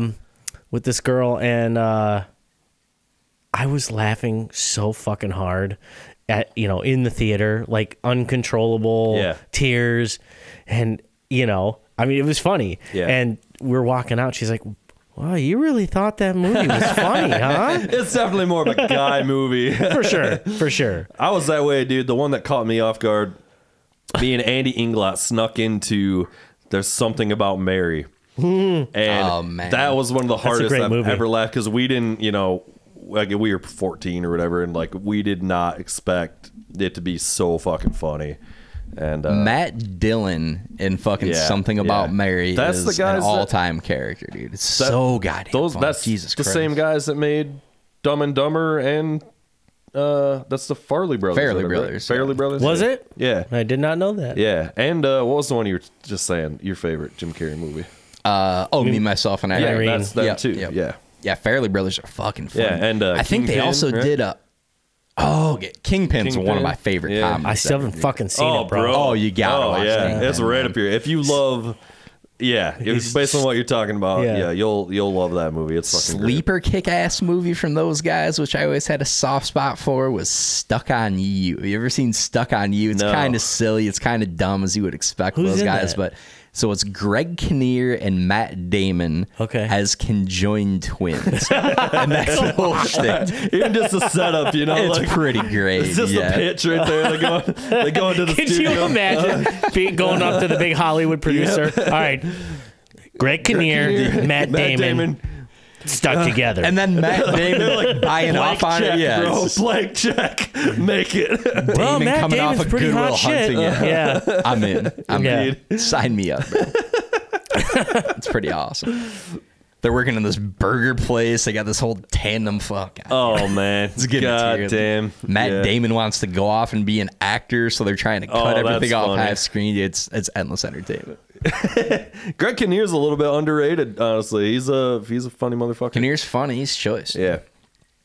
Have you guys, what I was just thinking about, and I was thinking about it because of the shit going on with Alec Baldwin, Fucking shooting people. and have you guys ever seen the Clerks cartoon? No. Way back in the day, yeah, many years ago. Kevin Smith made a Clerks cartoon. It was picked up by like ABC, not the place to be playing Clerks. They made 6 episodes. I know it existed. They but aired yeah. 2 before they pulled it. And it is one of the it still to me is one of the funniest things ever made. And I don't want to overhype it to you, but like, bro, it is so funny. It's so meta. But why I was thinking about it is the villain, quote unquote, of the show is this rich dude who moves back to the fucking clerk's hometown, and it's written for and basically it's Alan Rickman from Die Hard. He's the villain, right? And because Kevin Smith had worked with Alan Rickman, so I think he wrote it for him. But Alan Rickman couldn't or didn't want to do it. So Alec Baldwin does the voice, and he's just doing Alan Rickman. It's Alec Baldwin doing Alan Rickman as essentially Alan Rickman as the Die Hard villain. Yeah, is the villain of the Clerks show. So he faces off with the Clerks in like every episode, and it's just the most like pop culture. Like the third episode is just like 100% a fucking Temple of Doom spinoff. Like it's seriously one of my favorite fucking comedies like ever made, and I wish they would have made more. I don't know, maybe it would have got they bad. They had the original voices for Jay and Silent Bob though, right? Yeah, it's the two. It's Dante and Randall or whatever. Yeah. It's the two guys. Did they release all 6? Yeah, on DVD. Okay. Like you had to like, and I have the DVDs or whatever, and we met Jason Mewes actually randomly at a horror convention. Weird. Very weird, because he's in a couple weird horror movies. Oh, did not know that. And we got his autograph on a Clerks cartoon. You know, you get like go and you get like the 8x10 the fucking thing or whatever. But you should definitely catch that shit, because it's so goddamn funny, man. It's just like the stupidest like pop culture. Where would I even go to see that? I don't even know, honestly. It's probably on fucking YouTube. Yeah, you could probably get it on, like, find the DVDs or whatever. Yeah. I'll find them. I know I got them, but goddamn, they're funny shit. Yeah. Man. Yeah. Clerks is good shit. Have you ever seen one of my this favorite horror movies movie called Tusk? It was a Kevin Smith flick. Yeah. I haven't seen it, but I know what you're talking about. Yeah. Heard about it. It's fucking weird. Yeah. Justin Long, I want to say, is like a podcaster, and he's trying to figure out like his whole thing is he goes and breaks balls, right? Just like ripping on random fucking yokels and shit. So he finds this flyer in some Canadian bar or something for some guy that he wants to go investigate. Goes up there, the dude kidnaps him and starts slowly turning him into an otter. A walrus. It's fucking a walrus. Right? Right? Yeah. Same. Yeah, it's fucking weird. Yeah. It's The Whale starring Brendan Fraser. One of the few roles B. Fraser's ever turned down. But yeah, weirdly, Kevin Smith made a couple of horror movies, and I think that's why Jason Mewes was like in some horror movies or something. I don't even fucking know. Did he also make that Red State flick? Yes. I haven't actually seen that. My brother was talking it up, saying it's pretty badass, like wild flick. I didn't see Clerks 3 either. I saw it. Yeah, Rosario Dawson came out, right? That was good. A year ago or something. Yeah, it was good. Yeah, it looked cool. Yeah, I like Kevin Smith. Was 2 with Rosario Dawson? Yeah, she's in the second one too. Okay. Yeah, where they work at the fast food place. Yeah, wait a minute. Nope, I haven't seen 3 then. The third one like just came out. Oh no, like, I did not see it. I thought 2 was fine. Ago. Yeah, I liked 2 a lot. It was good. Had its moments. Yeah, that to me was one where, you know, you were talking about expectations. You know, and not meeting them. Yeah. To me, that one was it. The expectations weren't Clerks 1. Yeah. So it was, to me, it was almost like a new movie, and I thought it was good. Yeah. Not as good as Clerks 1. I don't love Clerks obviously. 1. I like it, but like no, I like that's it. one of my favorite movies ever. Yeah. Mallrats to me, which was like the bomb of the century, right? The Mallrats to me is fucking just hilarious. I love Mallrats. That's one that I watched a million times, and when I was a wee lad.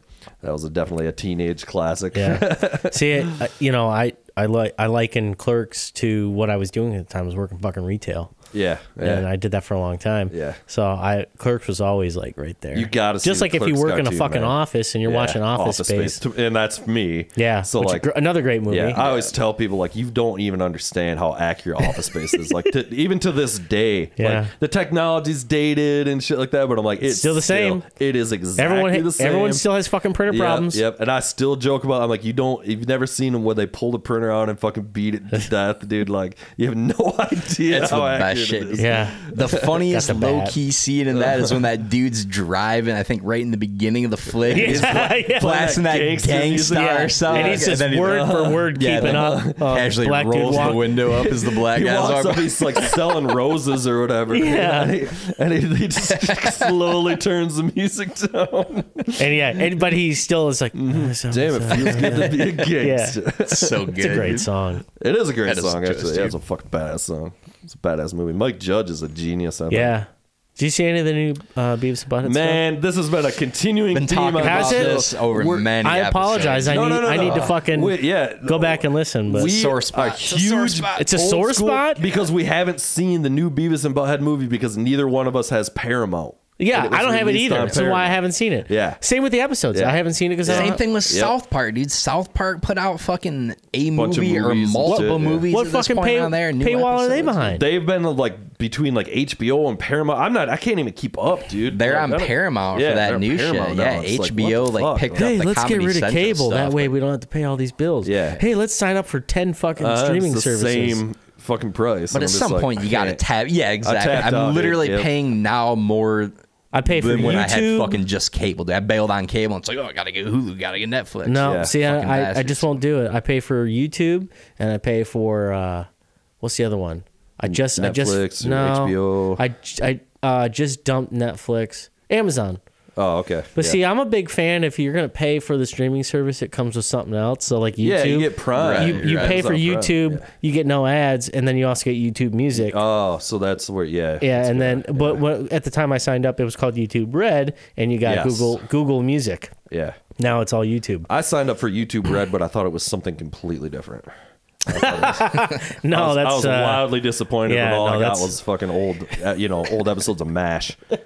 Very Great difficult to show. masturbate to old episodes. Yeah, of MASH. no, I pulled it off, but it was hard going. what man. was his nuts? The cross dresser in that show. That's probably there what you did go. it for you. Yeah, that's it. Colonel Klinger, Max Klinger. Is that his name? Klinger, yeah, Klinger. This guy pulled Nice. out He got it. MASH knowledge. Oh, I used to love me some. Dude, I love too. MASH. Yeah, MASH is a great show. That's Fox good. played reruns of MASH All night. at 11 Yeah, o'clock, all so I night. would watch MASH and then roll Dude, right yeah. into Leno. They would do King of the Hill, Yeah. something else, and then MASH reruns. There's until, a meme going around that was like, our generation, when this theme song came on, we knew it was time to go to bed. You know, it was like, because it was came on at 10 or Yep. whatever. I think you know? I've said this before. I think you can make a pretty legitimate argument that MASH might be the greatest comedy show of all time. It's not my favorite. I've seen arguments I'm a big for it. Seinfeld Lot guy. of, That's hands Seinfeld. down. Lot of But episodes. MASH is so far ahead of its time, It's dude. true. The writing's It's true. so fucking quick. Yeah. It's Yep. a joke. And the a second. show was, you ever seen the movie? No, Never I've saw the not movie. seen The movie, came out first, and it's completely different people. Yep. Except for Radar. Yep. And Radar remains. it's all right. It's all right. I don't know. I was pretty young when I saw it, so I may have a different appreciation. But the show, it's one of the few things where like the show is like better. Yeah. than the It movie, transcended generations, It did, bro. yeah. It really did. It was really Alan still great. Alda is also pretty fucking underrated Yep. in general, man. He's You ever a great catch actor, Alan man. Alda in Oh actual yeah, movies he's and a shit? great He's choice. Yeah, he's in a whole bunch. Yeah, I Sweet saw him in dramatic acting. on Golden Pond. No, I'm just kidding. I don't even know what that is. It's a fucking terrible movie, and I don't know if he was actually in it. Oh. I thought he was, though. He's in The Aviator. I know I could pull him from that with Oh, yeah. DiCaprio. Yeah. He's in a lot of stuff. Yeah. Aviator's a choice flick. Yeah, he's a good fucking actor. Hot Lips Houlihan, R.I.P. She Yeah. just died, dude. Did she? Yeah, just like a Man. month ago or something. Man, that's Yep, too yep. bad.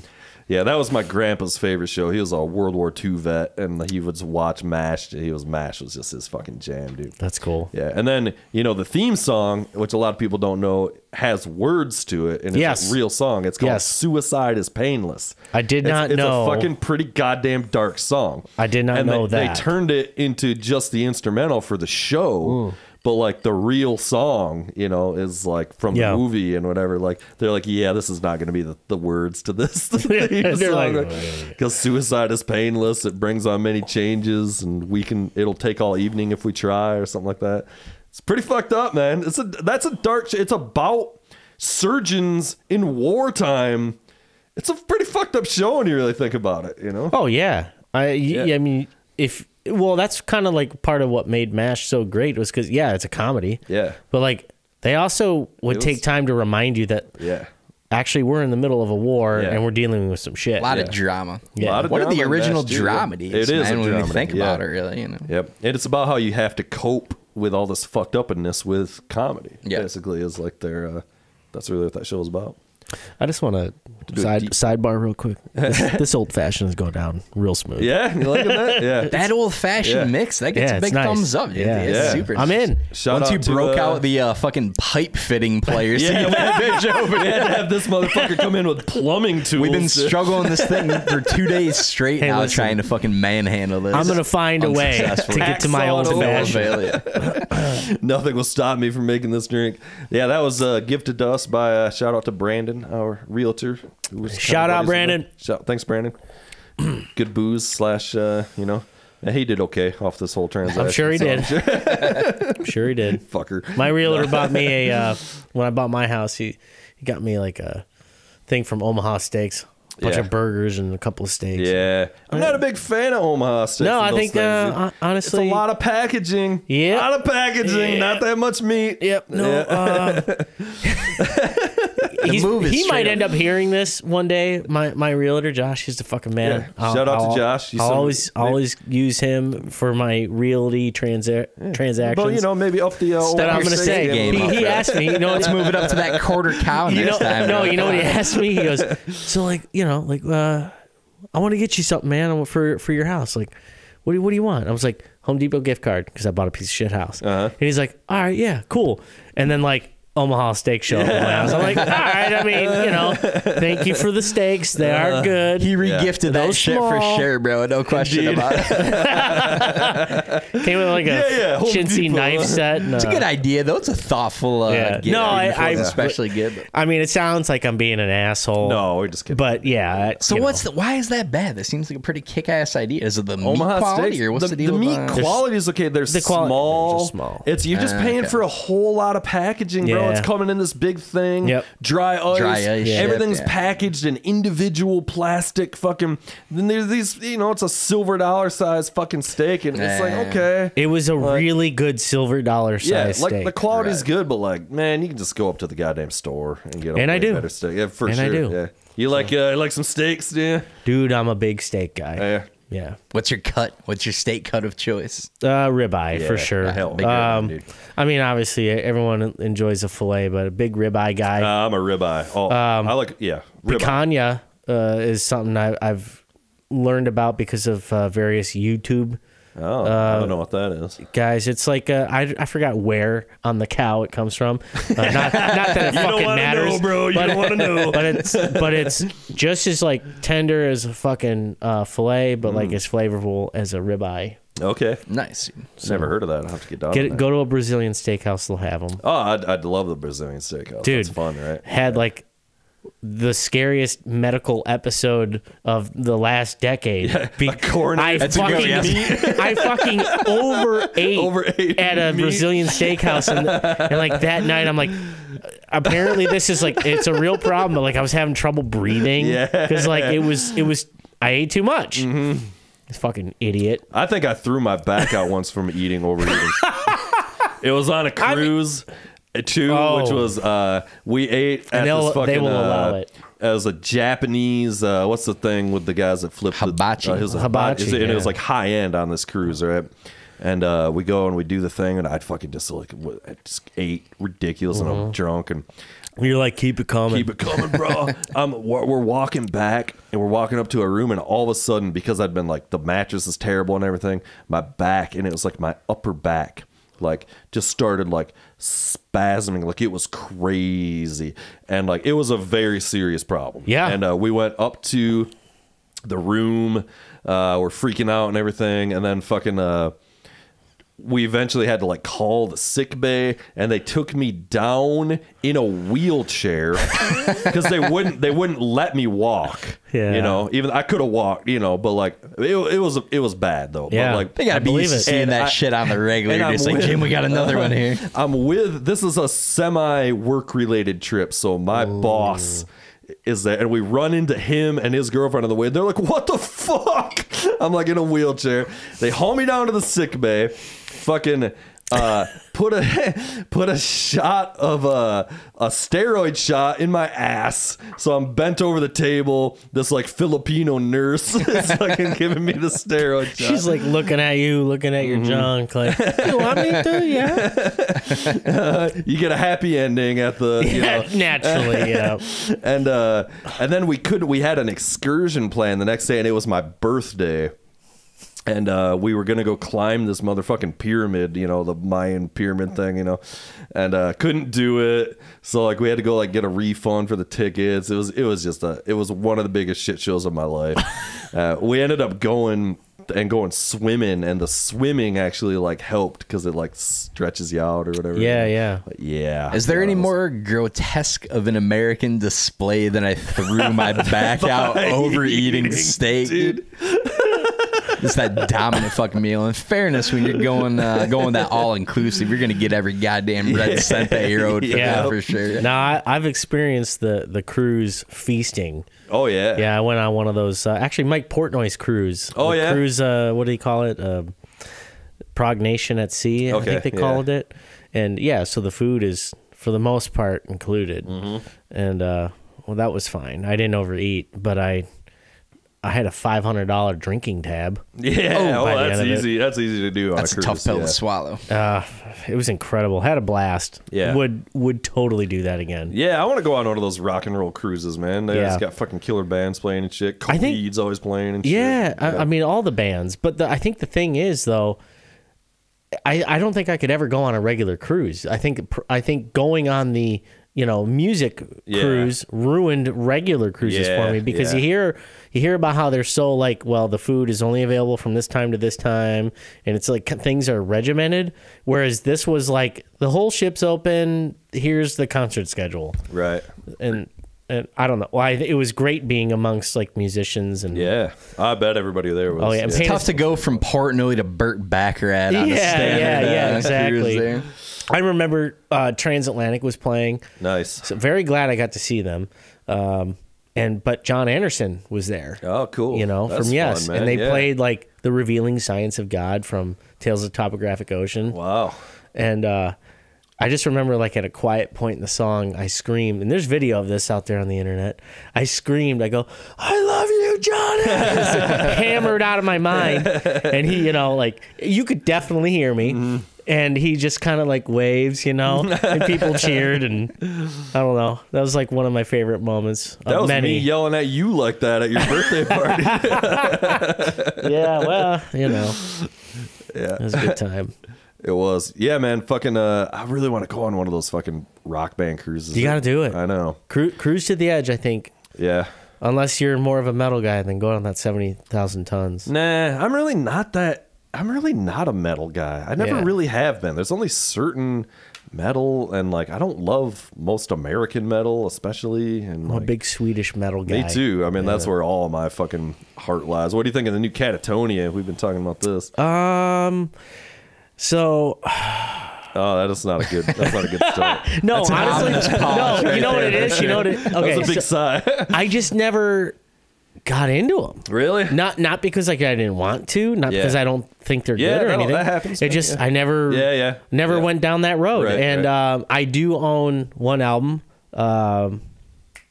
something about Kings. Yeah. Dead End Kings. That's the one. I own that. Record. I like it. Yeah. And I actually a couple months ago had it in rotation on in my truck, on the CD player. And it's good. I like it. I'm like, why don't I know more about them? Yeah, they're very. The two before that, man. Like, Night is the New Day that one's and great. Great Cold Distance is my album for those guys. Yeah, that was their big. That was like their big switch from what they were doing to what they do now. So was that were they like an Anathema type thing? Where they no, were? it was more metal. It was more. Especially early, it was more like black metal, like doom metal, black. I don't know, whatever. It was screamy, not great in my estimation. Great. Terrible lyrics. Neither was early Anathema. Right.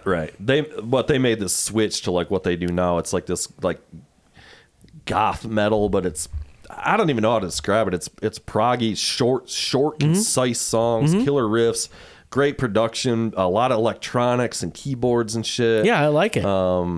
That's some of my favorite mixes.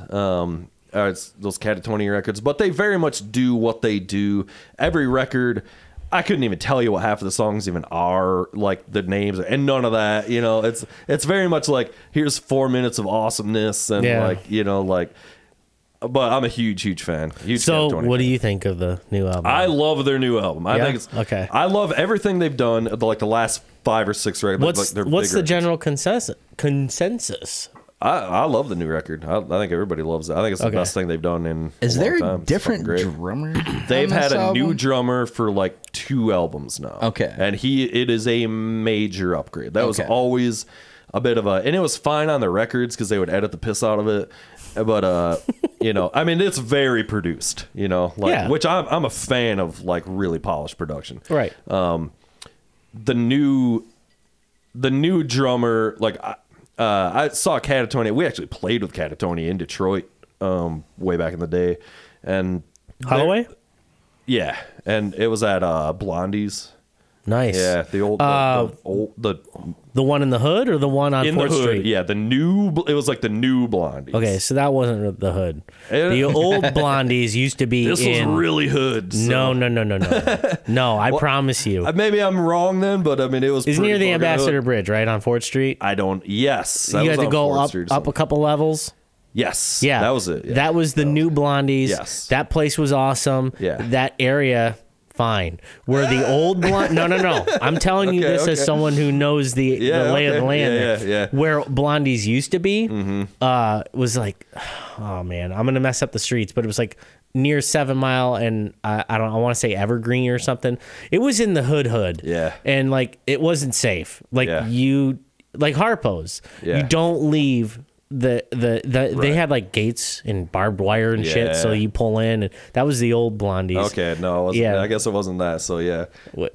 I knew it was the second Blondies or whatever. Okay, it's that guy, that Roosevelt dude. He owns Harpo's now. Yeah, he had Harpo's before, I thought, or something, and then did Blondies or something. Blondies was always his. He was an interesting character to deal with. I'll say that. I always got like kind of like mafia vibes. Maybe a Russian mob guy. Yeah, because like we did the same thing. We did we opened for someone. Sabaton and Sonata Arctica. We opened for those bands. Yeah, at the new Blondies. Yes, and. You know, each time I'd have to go there and like doing get the tickets and all that. Me too. You want to play here? Yeah, it's good. And it was just kind of like he always had big dudes around him. Yeah, always. Yeah, and you had to meet him in a sauna. Yeah, you know, it's like a bathhouse.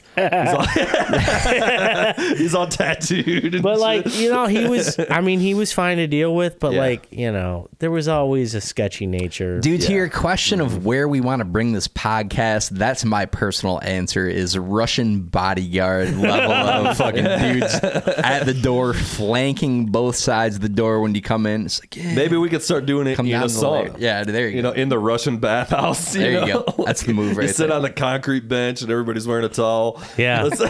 Dude, exposed balls across from it all the time. Like, those You Betcha guys, they do it live in a bar. Oh, that's cool. Yeah, that'd be fun. Yeah. So you guys, I don't see any reason why you guys couldn't just start your own Russian bathhouse. Is that even a thing? Yeah, well, it's a thing, dude. You know, live from the Russian bathhouse. It'd be a little distracting seeing a shriveled 65-year-old Russian crank going by as you're trying to chat. Just say, you ever seen the Blues Brothers? No, dude. Bro. I'm an idiot. That's one of my That's one of my favorite movies of all time. Dude. One of the best movies ever made. This guy doesn't know anything. The guys at practice, they quote it a lot. As they should. It's one of the greatest music movies ever. But there's a classic Russian bathhouse scene in that movie that I won't spoil for you, but you need to see. All right, fine. We might do. It's fun here because I want to be able to we could just move it out here, or some night when it's super nice, I'll just run the snake out. Yeah, and just do it outside. Yeah, you know, or whatever. In the hot tub, have the microphone just hanging. So all the bubbles. Yeah, pretty fucking close to a bathhouse. I won't be bringing the good mics into that. No, that's the Radio Shack mic. Yeah. What were we talking about though? Oh, Catatonia. Yeah, you need to fucking dive in. Catatonia. Yeah, I'm sorry, dude. Just go get on this new record. It's fucking huge. All right, fine. I've seen them a bunch of times, and their drummer. What I was trying to say was their drummer was always the weak point. He was always like, some of the stuff that was like on the record he couldn't play. Like it was like, come on, dude. That's hugely problematic, man. You gotta be able to play your own shit live, especially right? in a world. Move. Yeah, especially in a world where like there is a ton of talented drummers out there. Go find one. They're opening for Opeth and playing their own headlining shows. And I mean, they're pretty legit band, and like. Yeah, it was always a little bit of a they've gone through a bunch of lineup changes. It's really just those two main guys kind of thing, and then they've had some lineup changes. But their drummer now is he's a bad motherfucker. So yeah. Is he from some other band that I might have not that I'm aware of. I haven't looked at. I'm sure he is, obviously. I'm sure he's played in many bands, but I didn't deep dive enough to know. And I got all this you know is that he's a monster now. He's a monster now, and it's a huge upgrade. And they got a new lead guitarist at the same time too. And he's like 7 foot tall, and he looks like Dracula, but he's really good. Sweet. Yeah. But they are some greasy motherfuckers, dude. Catatonia is some they need a shower. I mean, hey, touring bands, they don't get a whole lot of those. Yeah, I'm a pretty big fan. Well, they also work with their first couple of big records that we were talking about were produced by Jens over there in Sweden, who I'm a big supporter of and worked with a few times. And then they switched to his other partner guy. I know Jens mostly from the Silent Lapse. Yeah. Well, when we played with Catatonia, it was us and Silent Lapse. Really? And Catatonia in Detroit. Yeah. Fuck yeah, dude. Silent Lapse threw down there too. That I actually just found their CD as I've been going through. It's kind of a long story, but I found that CD and was like, oh, here it is. Found a bunch of my friends' band CDs that I've been fucking collecting. Awesome. Yeah, I want to hear. I've been meaning to look it up, and sorry that I haven't, but I didn't know that you were into making ambient music too. Yeah, dude. People need to sleep, so I make music for it. I love ambient That's music. not why I make that, but that's what I mostly that's making what fun of Imminent myself. Sonic Destruction was. Well, no, that's if you want to if you hate yourself. I mean, it puts me to sleep. Yeah, so I do the ambient thing. Oh, I like that. That's nice. You've been neglecting the soundboard outside. Well, what else we got on that thing? Oh, there's a bunch of good stuff, dude. What do I got here? Take me through a little it. cycle here and there. Pretty good. Yeah. Pretty good. Yeah, that's good. I like. There's a bunch of dumb shit on here. It's That's this great. endless Simpsons soundbite. Okay, bro. that's good. Anyway, what was the question? Oh yeah, ambient music. Yeah, no, I like to make it. It's for me. It's kind of like I get to kind of explore the space a little differently. So like I'll record keyboards. and my whole focus on that is I like to think of like a theme, which is kind of how I write anyway. But and then I want to do a soundtrack to that theme. So the last one I saw a picture that my friend Greg took, and it was just the album's called Mercury at Dawn, and that's what his picture was. It was you could see a little star in the background, and it was Mercury. Oh. And he titled the picture Mercury at Dawn. Yeah. So I made a whole album that was the soundtrack of that picture. Nice. And it was, whole album. It was like 35 minutes or whatever. Yeah. It's 5 songs. Yeah. Is it just like a passion project, or is it something that you're trying to do something with? Like, what's the end goal for that? Yeah, I guess you could say it's more of a passion project. Yeah. I'm not like a big ambient music guy. I have a bunch of Brian Eno albums and stuff, but I just it's just something different, and I want to make it. And a soundtrack for your life, if you will. Well, that'd be more ISD, because it is. That's when I write about my own personal shit. It's mostly ends up in ISD. But the ambient stuff's just something to do different, just something to kind of, change it up a bit. And the second one, or the most recent one, I should say, is I'm pretty proud of it, actually. And I keep thinking I want to do another one. I just haven't really, I don't know what to do with it. Well, it's something to do when you're bored, essentially. That's the fun stuff about, that's what a lot of the stuff I do nowadays is just tinker. I have so much crap I never release. It's just pulling up sounds and tinkering with shit and making, whatever. And ambient stuff to be honest, not terribly difficult. It's just all computer stuff, and you can just make a bunch of sounds keyboards and soundscape and do whatever you want with it. And it's a lot of it too. I find that I do stuff like that. It's like research and development for the other songs and shit you want to do. Like mixing. learning your gear. Yeah, like bring it in like a different. What are vibe. these new plugins I got actually do? What are these new synth patches I got? What are these crazy my guitar? Like whatever you get your new guitar pedal board, or what's this thing actually do? Well, you can just kind of fuck cool around with shit like that. And yeah, I had my first ambient album. There's like no vocals on it. It's just a bunch of weird sounds. Like one of the songs I took you can find a wave file of any sound you want on the internet. Yeah. And there's a couple sites that if you sign up or whatever, you can download their library and pay them a little bit of money or donate money for it. So I took one sound that was like the sound of an old refrigerator running. Yeah.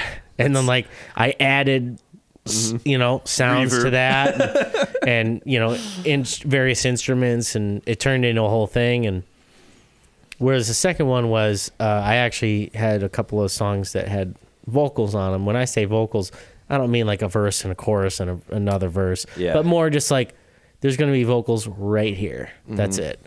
And one of the songs called Closest to the Sun, it had Brooke sing on it. Brooke from Lady Luna and the Devil. She also sang on our album. She does all the female vocals on the ISD album, The Sun Will Always Set. Oh, is that who was singing Lady live with Luna. No, who sang live with us was Jamie Nicole. Okay, I just assumed that was the same person. No, Brooke does not want to sing live. So she doesn't. Perhaps one day she will, but right now she does not want to. Yeah. Which is fine. That's all. That's good. She still sounds amazing on her albums. Yeah, and the girl that was singing, wasn't Jamie. it? Jamie, yeah, she's great. She's singing the shit. I assumed that was the same girl. No, a lot of people do. Yeah, understandably. Yeah. It's and that's Lady Luna. No, that's not. But why would you know that? Yeah. So yeah. Yeah. No, that's awesome. I was using. I found these fucking sick loops of like Indian. Like chant loops, vocal loops, you can find shit like that, and like integrate that kind of stuff. Yeah.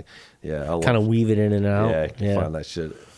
It's got to be in like the right because all that shit's like monotonal, or what do you call it? Microtonal. Yeah. Whatever. It's like different. They do that weird shit with their voice where they do like the David Lee Roth thing, but like on purpose, where they do the two tones. Yeah.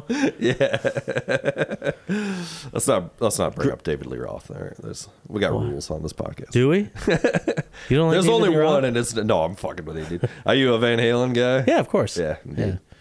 I never was like huge on Van Halen. Took me a long time. Actually, it took being in a band with Pete Hoppersberger. Yeah. Because he's a big Van Halen fan. Yeah. And so is Pat, so is Brian, and so is Scott. I got nothing against Van Halen. It just was one of those things. Didn't click. Almost like with like Catatonies. I never got the record. I was always more of a Van Hagar guy personally. I like Really? Van Hagar a lot too. Like I like Sammy Hagar a lot. I've been afforded being younger and not growing up during that era. Exactly. That I didn't get to. I didn't have to choose one side or the other. Right. So I legitimately enjoy the David Lee Roth era of Van Halen more than I do the Hagar version. Now, the Hagar stuff is like, there's definitely some classic music there. Yeah. And I don't know, one of my favorite songs from like the 90s is Humans Being on that stupid tornado movie soundtrack. Okay. Do you remember that? No. On Twister or something? Twister, yeah. Okay. That whole kind of 80s like butt rock genre, I could never get super into it, man. Like I would imagine that would be a fun fucking area to be alive in and kind of jam out to that stuff. Like the live shows, cocaine and just getting hair gel. shit-faced and doing lines would be amazing. But man, and the music's great. Like some it's of it super technically proficient. Some of it is really but terrible too. Yeah. I share that opinion. It just seems like more kind of like fun party music than like legit awesome. And I could just about having a good time. Super. Like, okay, so I would most say rock star era though, without question. Fucking 80s, just throwing it down, just getting after it, son. Yes, I would say if you're not like a Van Halen guy now, I would say go back and put on 1984 and just enjoy it. That is kind of what sold me on it. I was listening to it with Pete and having a couple of drinks. We're just listening to it and like, Top Jimmy and all these other great songs come on and oh fuck. I get so bad with remembering song titles anymore. I have too. Drop Dead Legs is awesome. There's a song I'm trying to think of specifically where Eddie's just playing. He's playing a B and it's just a one note and he says, but he's like crushing it. He's just playing one note and and it's just like that is when it clicked to me that Eddie Van Halen is God. You need to like he's earned all the respect in the world. Yeah. And there's a reason for it and like it finally I understood it. Listening to 1984. You know what I do love 80s wise? Fucking Scorpions, man. I think Scorpions rule. I'm not gonna lie. I love many that hits, shit. Man. Not that I'm gonna hang my head on hits, them, but it's man. just like, God damn, this kicks ass. Scorpions It's kind of badass, quintessential 80s. It's pretty awesome. Yeah, I'm a big Foreigner fan. Fucking so Give me many a little hit songs, REO, dude. which I think is kind of like spans 70s and 80s, if I'm not mistaken, right? But give me some REO You said in the Foreigner? fucking 80s. Yeah, A little I'm saying Foreigner. hot-blooded? He's saying We call it Foreigner live at Ribfest. That's hilarious. The original singer from Foreigner live at Ribfest in Dude, he was Kalamazoo. like, he's been doing that for years. Yeah, there was I was at a casino in Arizona. When you're getting down in the Kalamazoo Ribfest area, that's might be time to hang it up, bro. We're playing one of those like weird offshoot casinos in the middle of nowhere. Like, what was that guy's name? Glenn something? Or? Yeah.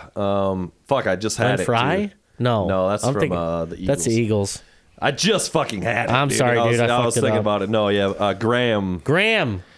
Yeah. Lou Graham? Yes, something like that. Yeah. Whatever. Yeah. The original singer of Foreigner. He was 400 pounds, and he had. Was he really? He's all fat and shit? You know, it was all fucking like 21-year-old band. You know, like just fucking backing him up. Lou Graham. Yeah.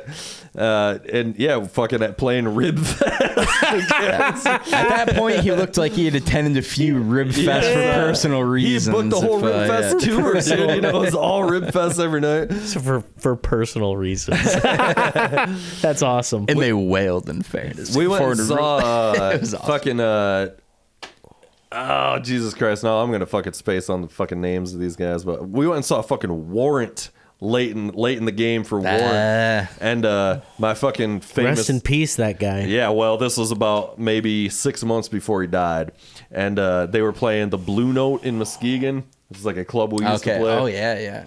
And that's not it was the around same anymore. deal. It was him as the singer, and then a bunch of fucking, you know, maybe one of the guitarists was still there or whatever, and a bunch of fucking kids got on tour with him. And he got off into the stage, and he was so fat, and I just went, ugh, just poked him in his ribs. Did you really? I swear to God, he was in the crowd, and I just thought that was the funniest thing ever.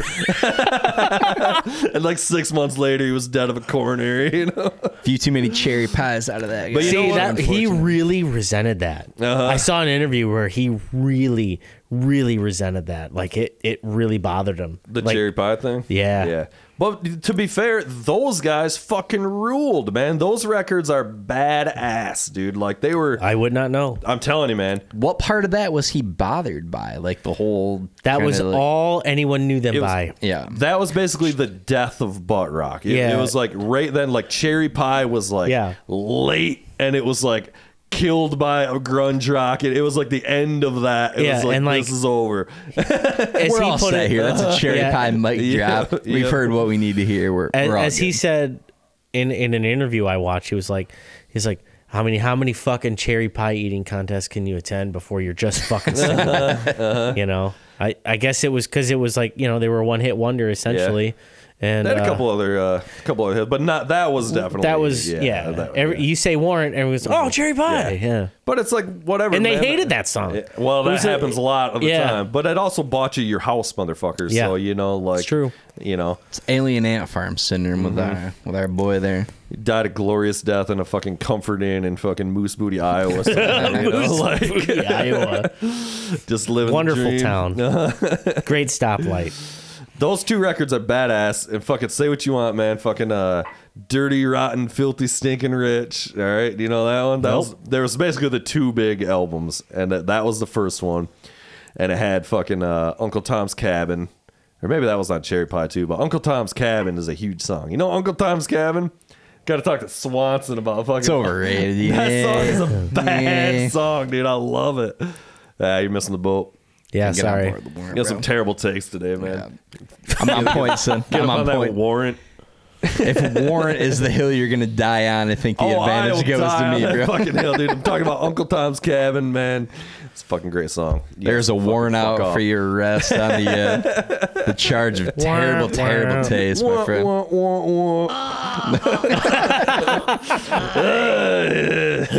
God. What you got there? What do you want to ask? I might know this. Ask me anything. I might already know this if I had done my homework, but I didn't. But so how do you guys know each other? How long you guys been pals? Like, what are we doing here? Too goddamn long. I want to know the origin story of the Dangerville podcast. Well, we met in the 6th grade. I'm so glad you said 8th grade because I thought you were going to say 6 Ds. We met in the 6th grade as drummers. Middle school action. In band whatever, rather at that band. point, I guess it would have been. Yep. And he's been blowing me ever since. Basically. He was looking for Not the other lessons way on around? how to pick up women, how to be a devil with the ladies. So naturally, he came calling. So you guys are Schooled just them up, taught old them a thing school, or two. long-time friends. Yep. That's awesome. Yep. This guy actually got me into fucking most of the shit I listen to now. Obviously, like big music guy and everything. Like, exposed me to Tool and all that kind of stuff way back in the day. So got vibing over music, and then just kind of fucking.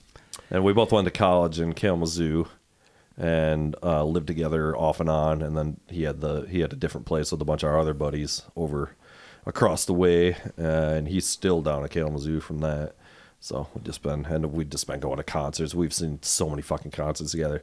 Primarily just too lazy to make new friends at this point. It seems like a pretty big lift. It's like, but why do you need to? Good enough, leave well enough. Actually, kind of hate each other, really. And then, you guys ever go through that phase where you did hate each other? No, we haven't. Wow. No, not so at all, one of my best friends, Jesse Shirley, him and I. He's actually the reason why I got a guitar. Actually, he got a guitar. And like he was taking lessons and shit, and I was supposed to be his drummer, but my dad was like, "I'm not buying you a fucking drum kit." Yeah, that'll happen. Yeah, and so but he's the reason why I got into Nirvana and Green Day and Offspring and all that shit was because of him. But whatever happens, like we fucking get into an argument or whatever, and next thing you know, he's you're swinging at each other outside the back it's door. So wildly intense because you're just young, you don't know how to manage emotions and shit. Exactly. And you get into the teen years and it's fucking testosterone flying around. And, I mean, puffing out the chest. Exactly. And then years later, I'm back in Michigan. He shows up at my door. Totally don't fucking recognize him at all. I assume he's there to, meet or hang out with my sister. Some douchebag guy is gonna hang out with my sister, because that's what was going on back then. I opened the door. I'm like, yeah, she's not here. He's like, and he goes, Tony, it's me. It's Jesse. And I'm like, oh my God, you beat my ass. It's like literally the thing I said.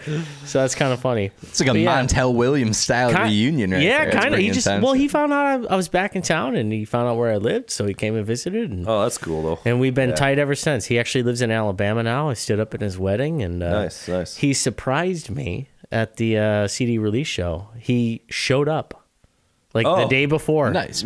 Yeah. Hell yeah, had man. no idea he was coming. Oh, that's cool, man. Yeah, it was a good time. It's cool to be able to bury the axe and shit. Oh, yeah. Well, that, so long ago. Even then, too. I mean, we were high schoolers when we buried the axe from our stupid little middle school fight. So, I mean, it was cool. It was good. Yeah, he's a good guy. Fucking Brandon Boone, one of our best friends, tried to fight me on the bus stop in the 6th grade. He's been one of my best friends for my whole life, essentially. From then, it's just fucking people are. Do you remember what the fight was about? There was nothing. It was one of those things. There was no fight. It was one of those things where people you try to pick a fight. He was trying to pick a fight. He kept trying to get me to get off at their bus stop and stuff. It's so stupid. Some prison yard, just some stupid shit. 6th grade. I don't even remember what we were. It was literally nothing. Yeah. Yeah. He's one of my best friends, one of our best friends. He's been on the podcast. I love the guy to death, and that was years and years ago. It was just stupid middle school shit. Whatever it was. Yeah, I was never big into like getting into it with people. I just didn't care enough. So like, I weighed about 90 pounds soaking wet. So Yeah. out of a sheer matter of self-preservation, I was like, yeah, I'm probably not going to be picking too many I'm more of a fights. pacifist. I did stupid shit. Like I tell this story kind of often actually. This is kid Brad. We were in I was in middle school, Frost Middle School in Livonia, Michigan, and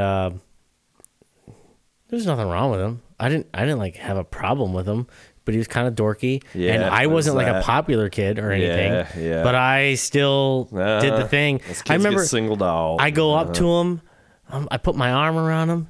I'm like, "What's up, Brad?" And then I fucking tripped him. You know, I did the thing, and you know what he did, and good for him.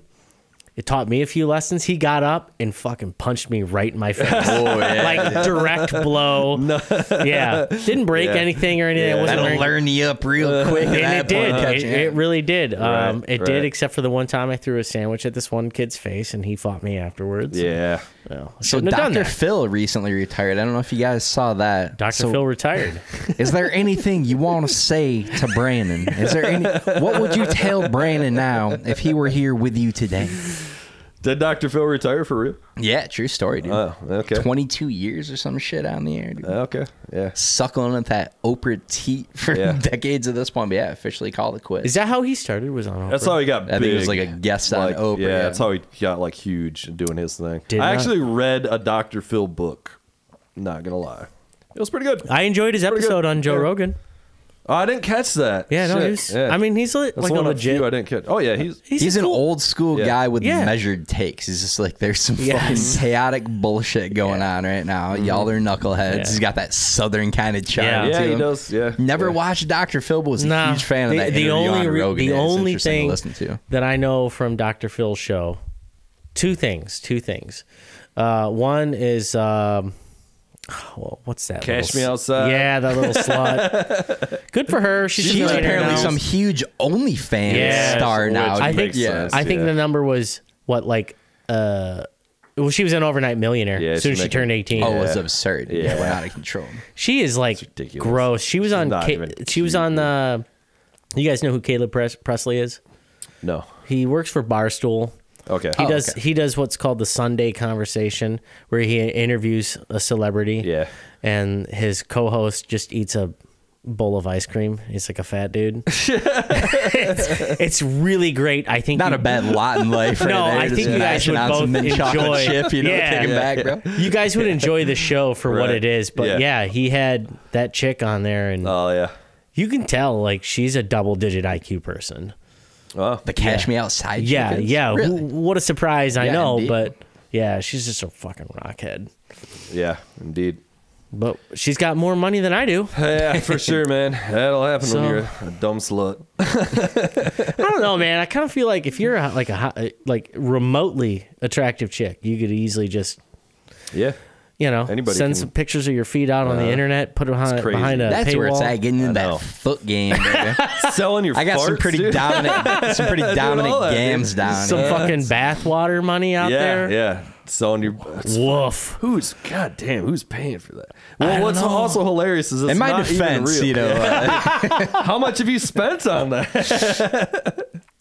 times are tight these days. So I've been trying to cut it back a little bit, but Just sending out fucking jars of air that just says I farted into this, and people like, oh, are you kidding me? Like, it's crazy, man. The world is an interesting place. It's a weird place, man. It's a strange time to be alive. Yeah. Yeah. So anyway, Dr. Phil retired. Dr. Phil, he's I don't know. I thought he's all right. Seems to be an okay guy. you got to go Dr. Phil look wise, dude. You got to grow Yeah, out the let the, side of hair, let the just go side come straight out and mustache. You go the straight mustache. full on That's where it's at. mustache. Yeah. Be a good look if they can pull it off. Put on. a I couple pounds. disagree. For the record. I think Susan might have some words to say about that one too. To say, Nah, I'll be okay. Dr. Phil's okay. taking my sweet time, while sipping drink over here. Getting hammered midday here on the old podcast. Yep, yep. We started doing this because we made like a comedy rap album, and then it was, which is where the name Dangerville and all that comes from. And I was going to ask you guys. Yeah. Amazing claim, dude. Yeah, we were People making so you can look that up if you haven't, and that's why we still like kind of the joke is we go by our rap names on here, which we kind of hardly do anymore. Dangerville. But, Were you guys trying to be like the next Krispy Kreme?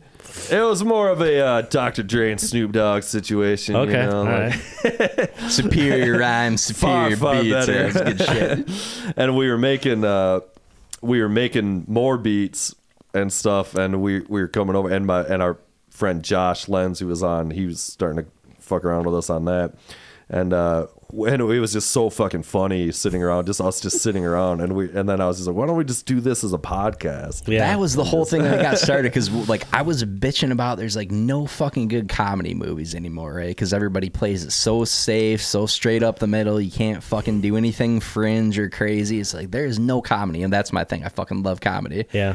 And he's like, oh, you got to go podcast, you got to go fucking stand up.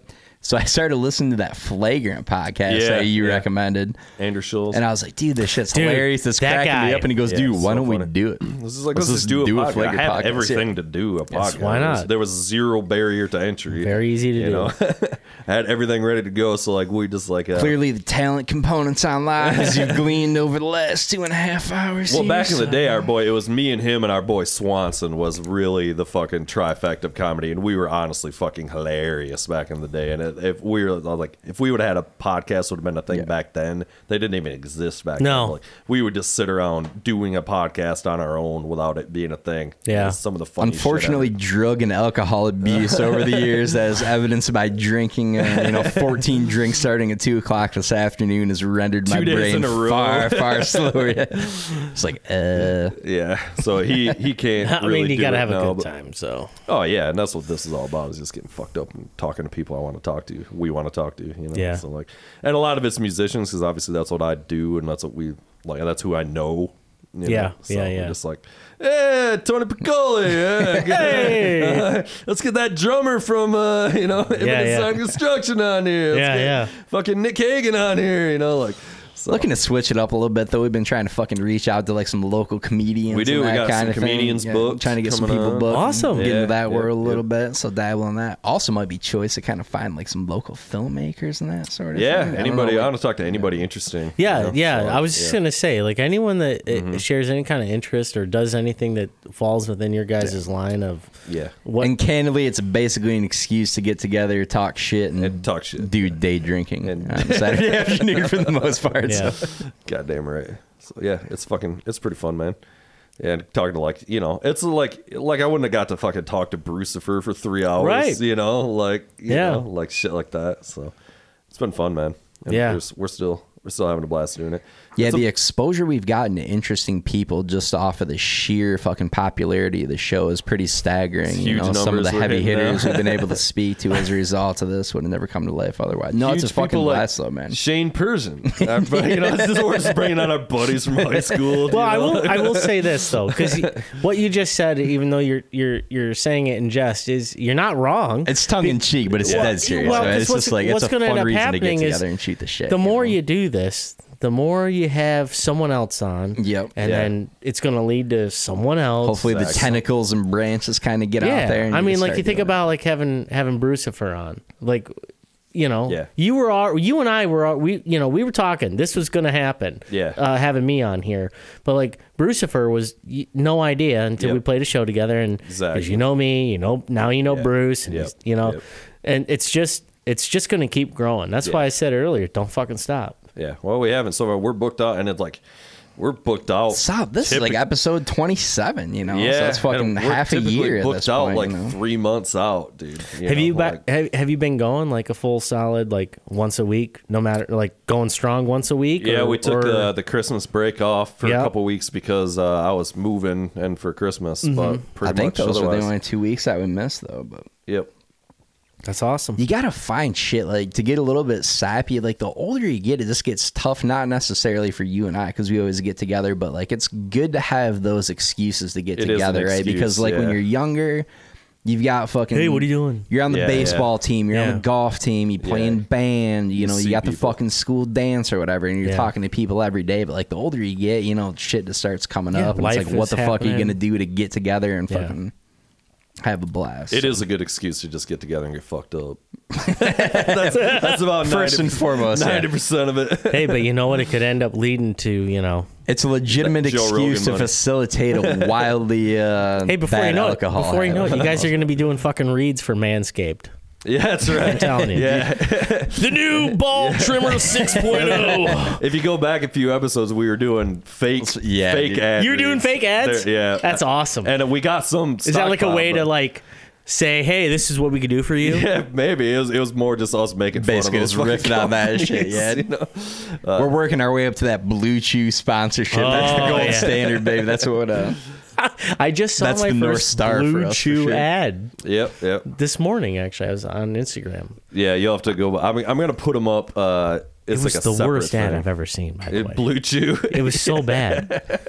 It was like some dude, he goes up to his wife, or presumably his wife, hey, babe, and she's like, no, get away from me. Yeah. And then, like, he tries to, like, cuddle with her, and she's like, do you have to breathe so loud? And I'm like, what the fuck is this product that...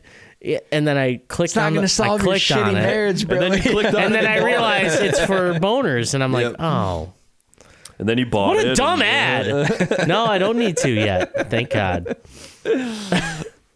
Yeah, Blue Goo.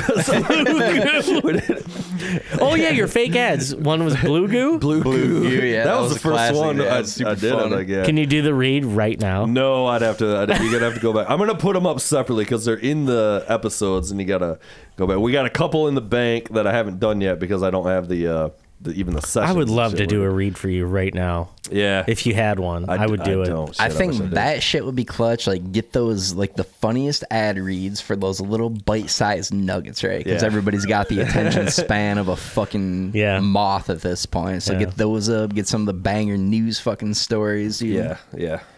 You were trying to dig up some news stories. Yeah. Do you got news? You want to do some news? You know, we were talking earlier about the expectations and where those start at. So if the bar's down here after back-to-back, and that's the understanding, we got a couple news stories we can go. The bar was low. It was pretty fairness last night. Oh, Jesus Christ, dude. Which is a real shame because there were some fucking money stories there. We were fucked up last night, dude. And then Brendan Fraser's dude. I'm gonna go ahead and guess that editing last night's episode is gonna suck. No, it's already done. It wasn't too bad. Like the freeform stuff was fine, but trying to read, you know, when you're seeing triple vision, that wasn't necessarily super productive. We were two drinks in before we even started. Honestly, let's just make it an 8-hour podcast. What's Nick doing? Let's get him back here. Let's run it back. Let's rock it out. Just being like, dude, you should just crash here tonight and just fucking come on the show again. That would be fucking awesome. Shit rolling, dude. Yeah, we'll have to come back with you guys together. So, all right, let's. You want to do some terrible news here? All right, here goes. Here it comes. The Dangerville podcast presents News of the World. So in shocking news that nobody heard until just this moment, a 29-year-old student posed as a teen to enroll in high school. No! So a 29-year-old woman used false documents to enroll as a New Jersey high school student and attended some classes over a 4-day period before her scheme was discovered last week. Damn. She was able to successfully keep up the ruse until making the critical mistake of printing off MapQuest directions to the party for a classmate rather than simply sending them to her via Google Maps. A crucial omission on her part, yeah. Dude, that's so fucked up. What was she? Why? Why would no details on it? I don't know. Apparently, she was like getting students' phone numbers, which I don't know if it was some long game play there. I heard about this before. A couple days ago or something, and like they were saying like she trying to fucking do some sex trafficking, like trying to like what it's fucked do up, some dude. Ghislaine Maxwell shit. Yeah, that's what I mean. Epstein 2.0. That could be. I could be fucked up. You got Ghislaine, bro. What other reason is there to go back to high school? Like I was all set with the first go round. I'm gonna tell you. Like, I don't necessarily want to run that back. All the reasons to go back as a 29-year-old. None of them are good. None of them are good. 21 Jump Street or whatever. Right. setup of that movie. Yeah, indeed. Yeah. Speaking of, do you guys see? So there's a new Jonah Hill flick, which was pretty funny. It started off fucking hilarious, With and then Eddie it got Murphy, a little maybe, or deep. something? Yeah, Yeah, I it had didn't a see huge it. cast. It had Julia Louis-Dreyfus. Yeah. Eddie Murphy, David Duchovny, who I fucking love. I love Nia him. Long, bigger, right? Who? What's Nia that? Long, I don't know who that is. his girlfriend in the movie. Oh, okay, yeah. His girlfriend in the movie was in the movie for sure. Dude, okay. Was she also? Are you an Entourage fan by chance? Yes. Okay. But I don't know it really well. The only time I've ever seen it at Nick Hagan's house, he had it on fucking loop. Yeah. Okay. And, I bet he does. and we couldn't not watch it because it's a great show. I love it yeah. so much. That's like arguably show. my favorite. It's I like wanna live that Seinfeld, life. All of us wanna Entourage. live that Yeah, life. Exactly. Yeah, yeah. It's Yeah. the man's soap opera. It's Yeah. what every guy wants to do. Sex but in the City for guys. Yeah. Yeah, exactly. Ultra deep cut. I think the fucking chick that was his girlfriend in that movie was Rufus, the speaker installer's daughter that Turtle hit on and took out to a date. I'm pretty certain. We got to check this out. Yeah, dude. You are deep. Yeah, I've watched you were way way too in much it. Entourage, bro. Figured that one probably wasn't going to land, but I think the math checks out on that. All right. Brace yourself for this one. This one's God. all-time bad, even by my standards, gentlemen. Daughter charged after mom's body found in Chicago freezer. Ooh. So wow. a 69-year-old woman was accused of keeping her mom's body in the freezer for 2 years Yeesh. and assuming her identity, collecting her social security checks. That's an old play. Tale as old as time. Friends of the woman commented that they knew the relationship was bad, but had no idea things had gotten that frosty. Oh man. Wow. Can a brother get a rim shot? Well, that was a Max Weinberg-esque fucking cue on the rim shot there. Well done, my friend. Did you have that queued up in your head, or is that written down? It's all in my head. It's all up here, Yeah. brother. You know, that it's, computer he's holding in his lap has nothing to do. Yeah, with this is any of purely this. for. Yeah. What a frosty relationship. Yeah, this is all off the cuff, you know, frankly. We're Googling these stories in real time with the sheer brilliance and doubt. Smash some mash. All right. I feel like this next one should be skipped here. Don't skip it. Let's hear. Don't skip it. All right. Yeah, Let's hear no, how let's bad it power is. through it. Let's power through it. It's so fucking tragic, dude. All right. Home Improvement star Patricia Richardson responds to a resurfaced clip of Tim Allen flashing her on set. Did you see this? Did you hear about because this? Pamela Anderson put out in her biography that Tim Allen flashed her for real on the set of that show. Yeah. Yeah, I mean, guess who so. hasn't shown everyone their Canadian belt buckle at some point? Yeah, so to that point, he had like a robe on, completely naked, flashed her apparently. That's what she says. Yeah, that's what she says, yes. yeah. During the first episode of Home Improvement, and then said, I've seen you naked, it's only fair, you know, and then laughed about it type He thing. completely denies it. Would be remiss to not point out the fact that there is also a new, in addition to the biography, apparently there's a Pamela Anderson documentary on Netflix. Yeah. So timing could be Could just not be, saying anything one way or the other. Could Maybe just true, be to maybe sell not. books. Yeah, hard to tell. Yeah. All right. But a dismissive Allen said, yeah, I flashed her. Hell, my only regret was that I meant to get it hard, but my tool needed more power. Shut up, dude. Oh, God. So fucking terrible. I'm gonna hit myself on that one. What the hell was that? You were warned, gentlemen. You were warned. Yeah, well, you Oh, did it. man. And it goes nowhere but down from here. It just gets worse. All right. Bring back the dodo. Ambitious plan draws investors and critics. Oh, God. Yeah. So 2 years, we hit on this a little bit yesterday. 2 years after announcing plans to reintroduce the woolly mammoth, bioengineering company Colosso Biosciences announced Tuesday that they're considering bringing back the dodo bird as well. They should. Yeah. Why not? Yeah, gotta Fuck have it. They were very good to eat, and that's a big part of the reason why they were killing them. They were slow moving. They did not fly, and people fucking mashed those when they were coming over here. Yeah, They were like, "Hey, there's a dodo bird." Smash, smash.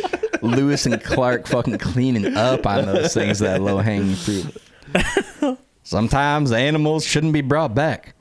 What goes up there ain't the same thing that comes back. Sometimes dead is better. Sometimes dead is better. Comment to the guy from Pet Cemetery. Dead is better.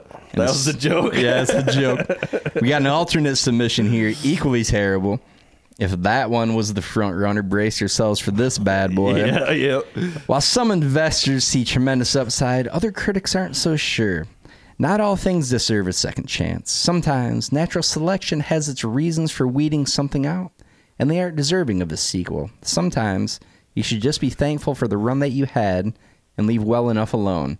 Comment Deuce Bigelow, European Gigolo star Rob Schneider. Rob Schneider. Oh man. All right. And my favorite of the bunch here. This one's mostly just for me. Fucking loved it. This is a banger. I love my dad jokes.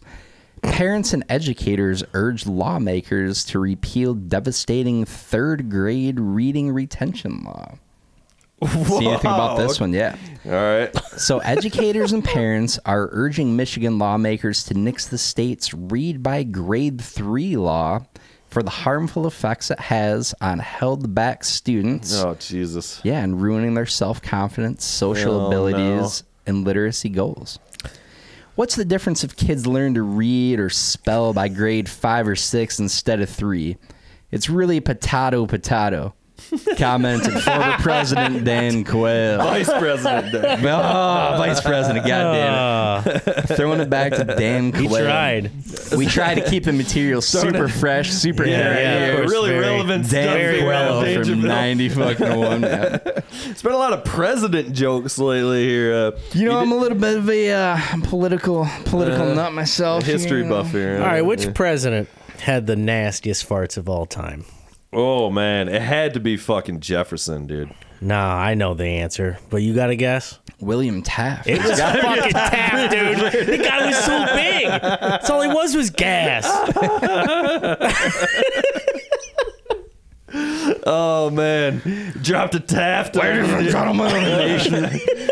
You know, people that are so fat, you can hear the fatness in their voice. Yeah. Look at the jowls fucking jiggling no. at him. Taft was letting off some silent but deadlies without question, gentlemen. Taft letting off some stinkers. All right. Churchill was dropping some fucking bombs too. Dude. Over in England. His diet was, of course, cigars and whiskey. A lot of bangers and mash. Bangers and mash. A lot of sausage. A lot of encased meats over there for Churchill. I was going to say a lot of blood sausage. Is that all the news that we have for this week? Fortunately, yes. That has been The Dangerville Podcast presents News of the World. You're welcome. Thank Hope God. you're feeling very informed now. I am. You would not have gotten that anywhere else. So, No, this is the only place to get it. You got to come here for that Some kind crucial, of crucial news of the hard-hitting world. Yeah. news. We seek to inform as well as entertain, as we've said many, many times on this podcast. Yeah, that was bad. You know. That was just terrible. Truly No, that awful. wasn't as last night was pretty rough. I'm not gonna lie. The episode That's the goddamn before, shame. The material is gold. I got home. It's going to fuck me in the ass. we Man, were there are actually some fucked baggers up later. last night, I'm not but gonna like lie, man. literally to the point of not being able to read. It's going. Yeah, you guys were that fucked up. Pretty fucked up last night. It was we'd been waiting to do like some of them are like more like just hanging with the boys and getting super hammered. Nick and Lenz. They're kind of like two like crucial guest friends of ours, friends of the show, if you will.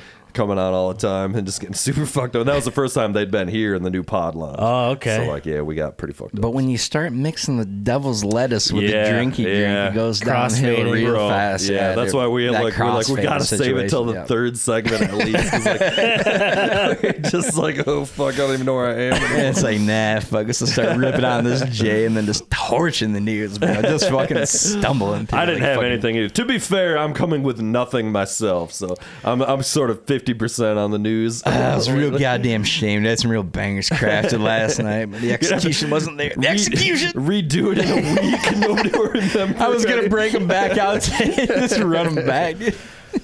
I promise that the next time I'm on, I will have a news story myself. Bring some news. I'm going to bring some news. We have other games, too, that we played because we do the knowledge bombs. I don't know if you caught that, or like confessions and stuff. We got other bits, but we've really been slacking here lately. I'll tell you what, to that point, do we want to get into some semi-ad hoc chaps my ass real quick? Do you got something you want to talk Let me about? take a quick Let's peek fucking here. do it. I don't even know what we're doing, but let's do it. I do have a couple. I haven't looked at these in a hot minute, but let's fucking get into these. Go ahead, man. So I'm an angry bastard. Let's start there Are first you? and foremost. You I totally hate come every- off as someone who's very angry to me. Mostly kidding, but there Yeah. are a fair No, amount I of was things that kidding. really chat my ass, really burn my ass, Okay. really grind my gears, if you will. All right. So motherfuckers who sit at the fountain drink and repeatedly hit every fucking drop to get the last little bit into the cup that they can. Oh, that dude. Chaps my goddamn ass. Yeah. Yeah, you're breaking my balls, dude. You're fucking... The cup fits 172 ounces. Yeah, dude. It's enormous. 44-ounce big gulp. You're 450 pounds. You're rolling up on a Rascal to a Walmart fountain drink. Like, let's fucking call On it a rascal, quits is here, that bro. that a Like, little electron? that's what, yeah, exactly, dude. Like, mom's paid got to for get it, her bro. fucking, yeah. So that shit fucking chaps my ass, Indeed. bro. All right. That's They got to get every fucking penny's worth. Ryan Reynolds trying to sell me everything at this point chaps my goddamn ass, Is he bro. doing that? What's he Ryan- selling now? Mint fucking mobile. He bought some soccer thing he's trying to push on everybody. Oh. He's trying to be Ashton Kutcher 2.0, which also I don't need Kelso giving me stock tips for fucking the tech market. What are you dude. listening to? I'm not Yeah. catching any of this. Where Oh, are you bro. seeing this, dude? I'm too cheap to pay for the commercialless YouTube and Netflix. Plus, I kind of used to work in advertising for a long time, so I'm Okay. like, I should probably stay semi-apprised of some of this Yeah, what's bullshit. going dude. on? But Ryan Reynolds, like, you don't get to put on thick rim glasses and just pretend like you fucking that what he's doing? have every answer to the... Yeah, he's doing the wise old man thing. Oh, Jesus. Got the Silver Fox deal kicking in. He He's a can little fuck overrated. off. Yeah. He can fuck all the way off. What was that stupid? What was that fucking movie that he did recently, like 2 years ago with Netflix, where they spent like billions of dollars on it? You know, like in Italy and blowing shit up. Oh, Jesus Christ. You know with what the movie I'm fucking talking about? Rock? I did not watch it, but It was with The so, Rock, right? No, The Rock wasn't in it. I don't think he was. The Rock was in it. He's in everything. He was in one of those Ryan Reynolds. It was big so budget. bad. I think you might be thinking of something else. I think you're thinking of the one with fucking the other fucking super hot dude who's in fucking everything. Gosling? Yes. Oh, Was that what it was? I might be confusing because them. I think was it like a really actiony action? Yeah, it action? was really over Yeah, the top where and there was, like, stupid. shit was like like colors Constantly everywhere, blowing up. like Red Notice? Is it Red No, Notice? no. There's Red Notice. Is There it was the Gray Man? Nope. Oh, that's what I'm thinking. That's was the the Gray Ryan Man? Gosling That's one. Gosling, and that There's was the hitman's wife's preposterously- bodyguard. Nah. I'm going to look it up. The Green Lantern. No. I heard that was awful, though. I tried to watch. I got about 20 minutes through the Green Lantern, I think, before I turned it off. It's like, no. I am this going to is the do my worst movie best ever to made. quell my fucking burning desire to rip on superhero movies as we have covered that Six as Underground. nauseam. Six I Underground. haven't even heard of that. Dude. What is that? Yeah. dude? They spent so much fucking money on Really? it. What's his dick from the Transformers franchise? Okay. The director. Shia LaBeouf- oh. No, the director. Michael Bay? Yeah. Oh, dude, bro. Jesus. Literally Don't get everything's me going blowing on up. Michael Bay, Michael man. Bay is the worst. Don't get me Dude, going he's on so Michael fucking Bay. bad. It's He's so so bad. terrible. But that movie was like an insult to all the other movies that were bad before. You know what I mean? Like, those were bad. But even those movies are like, what the fuck, dude? We're the bad movie. No, that's the bad movie. I actually kind of got a soft spot for Ryan Reynolds a lot. I don't like him fucking pushing financial advice. He's on me. okay. I He's a think little Ryan too Reynolds is a funny everywhere, guy. though. You're Yeah. right, dude. It's like, all right, bro. Like, I get it. Deadpool. A little too much of I that get gorgeous it. mug. Yeah. Yeah. You're a wildly attractive man. We get it at the end. dude. Yeah.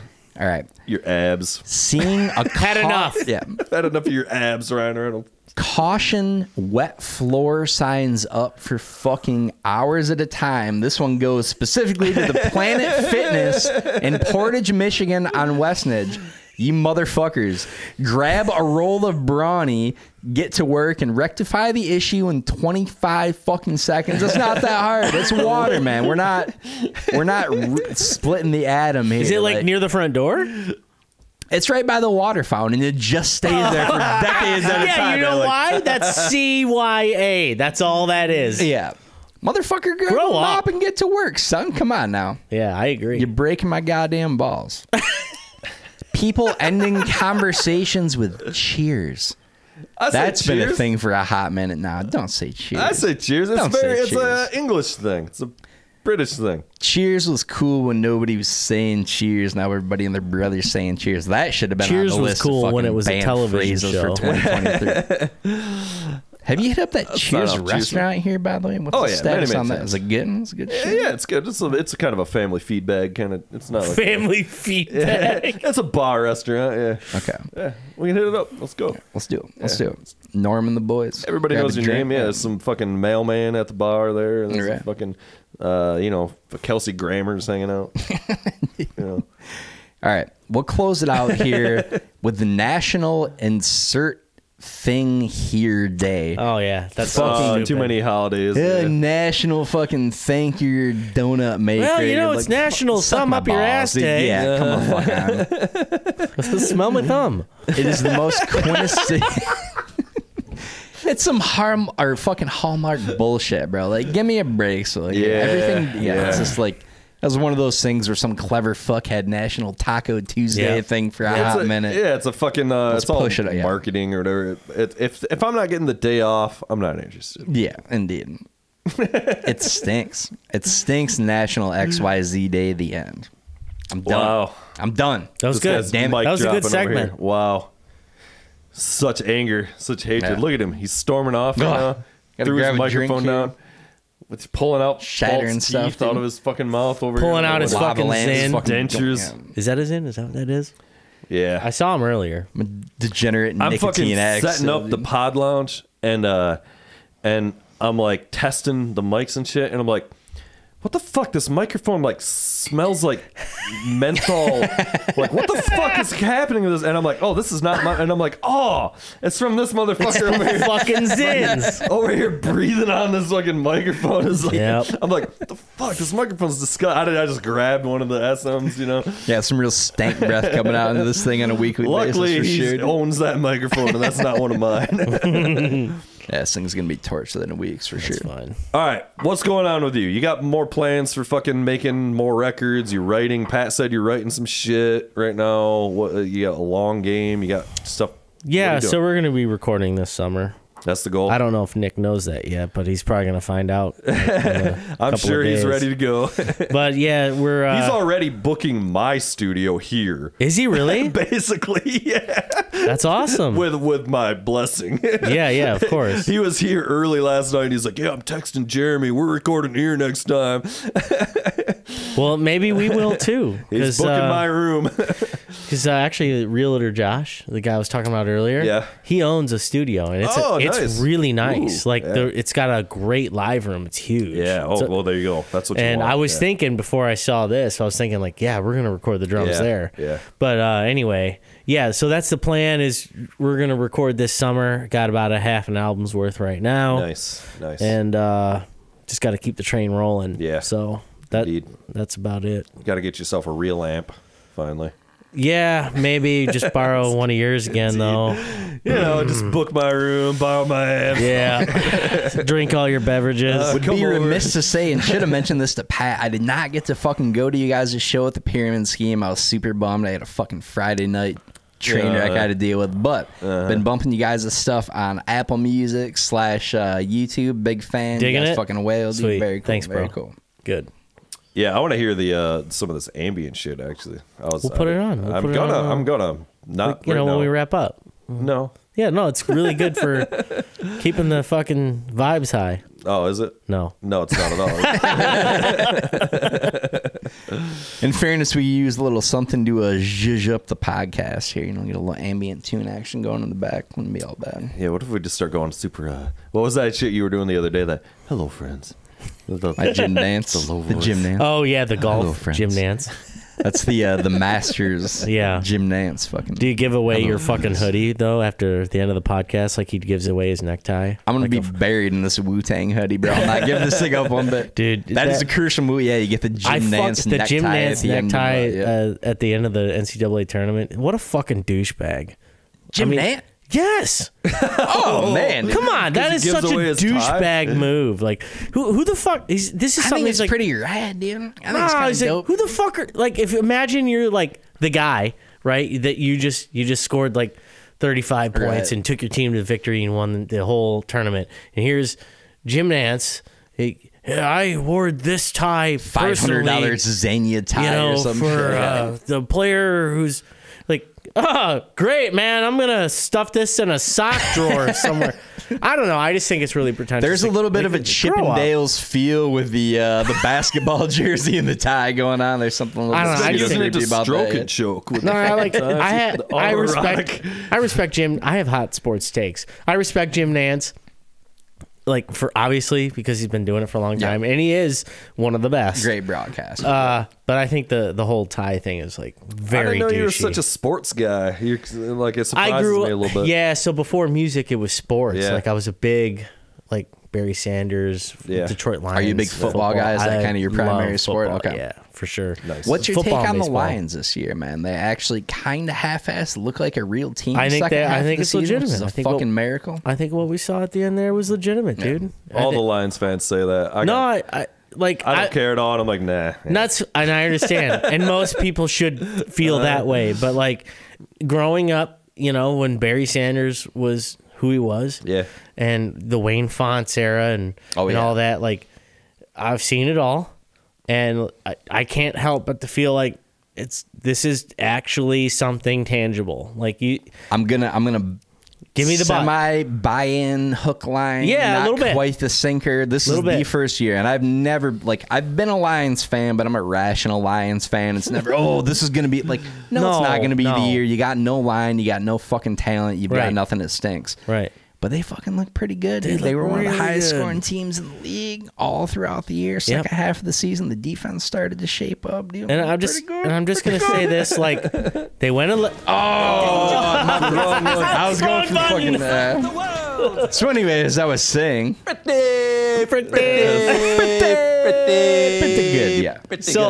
So I agree with all that. And the thing is like, a lot of people have recency bias, but I remember they went 11-5 with Stafford.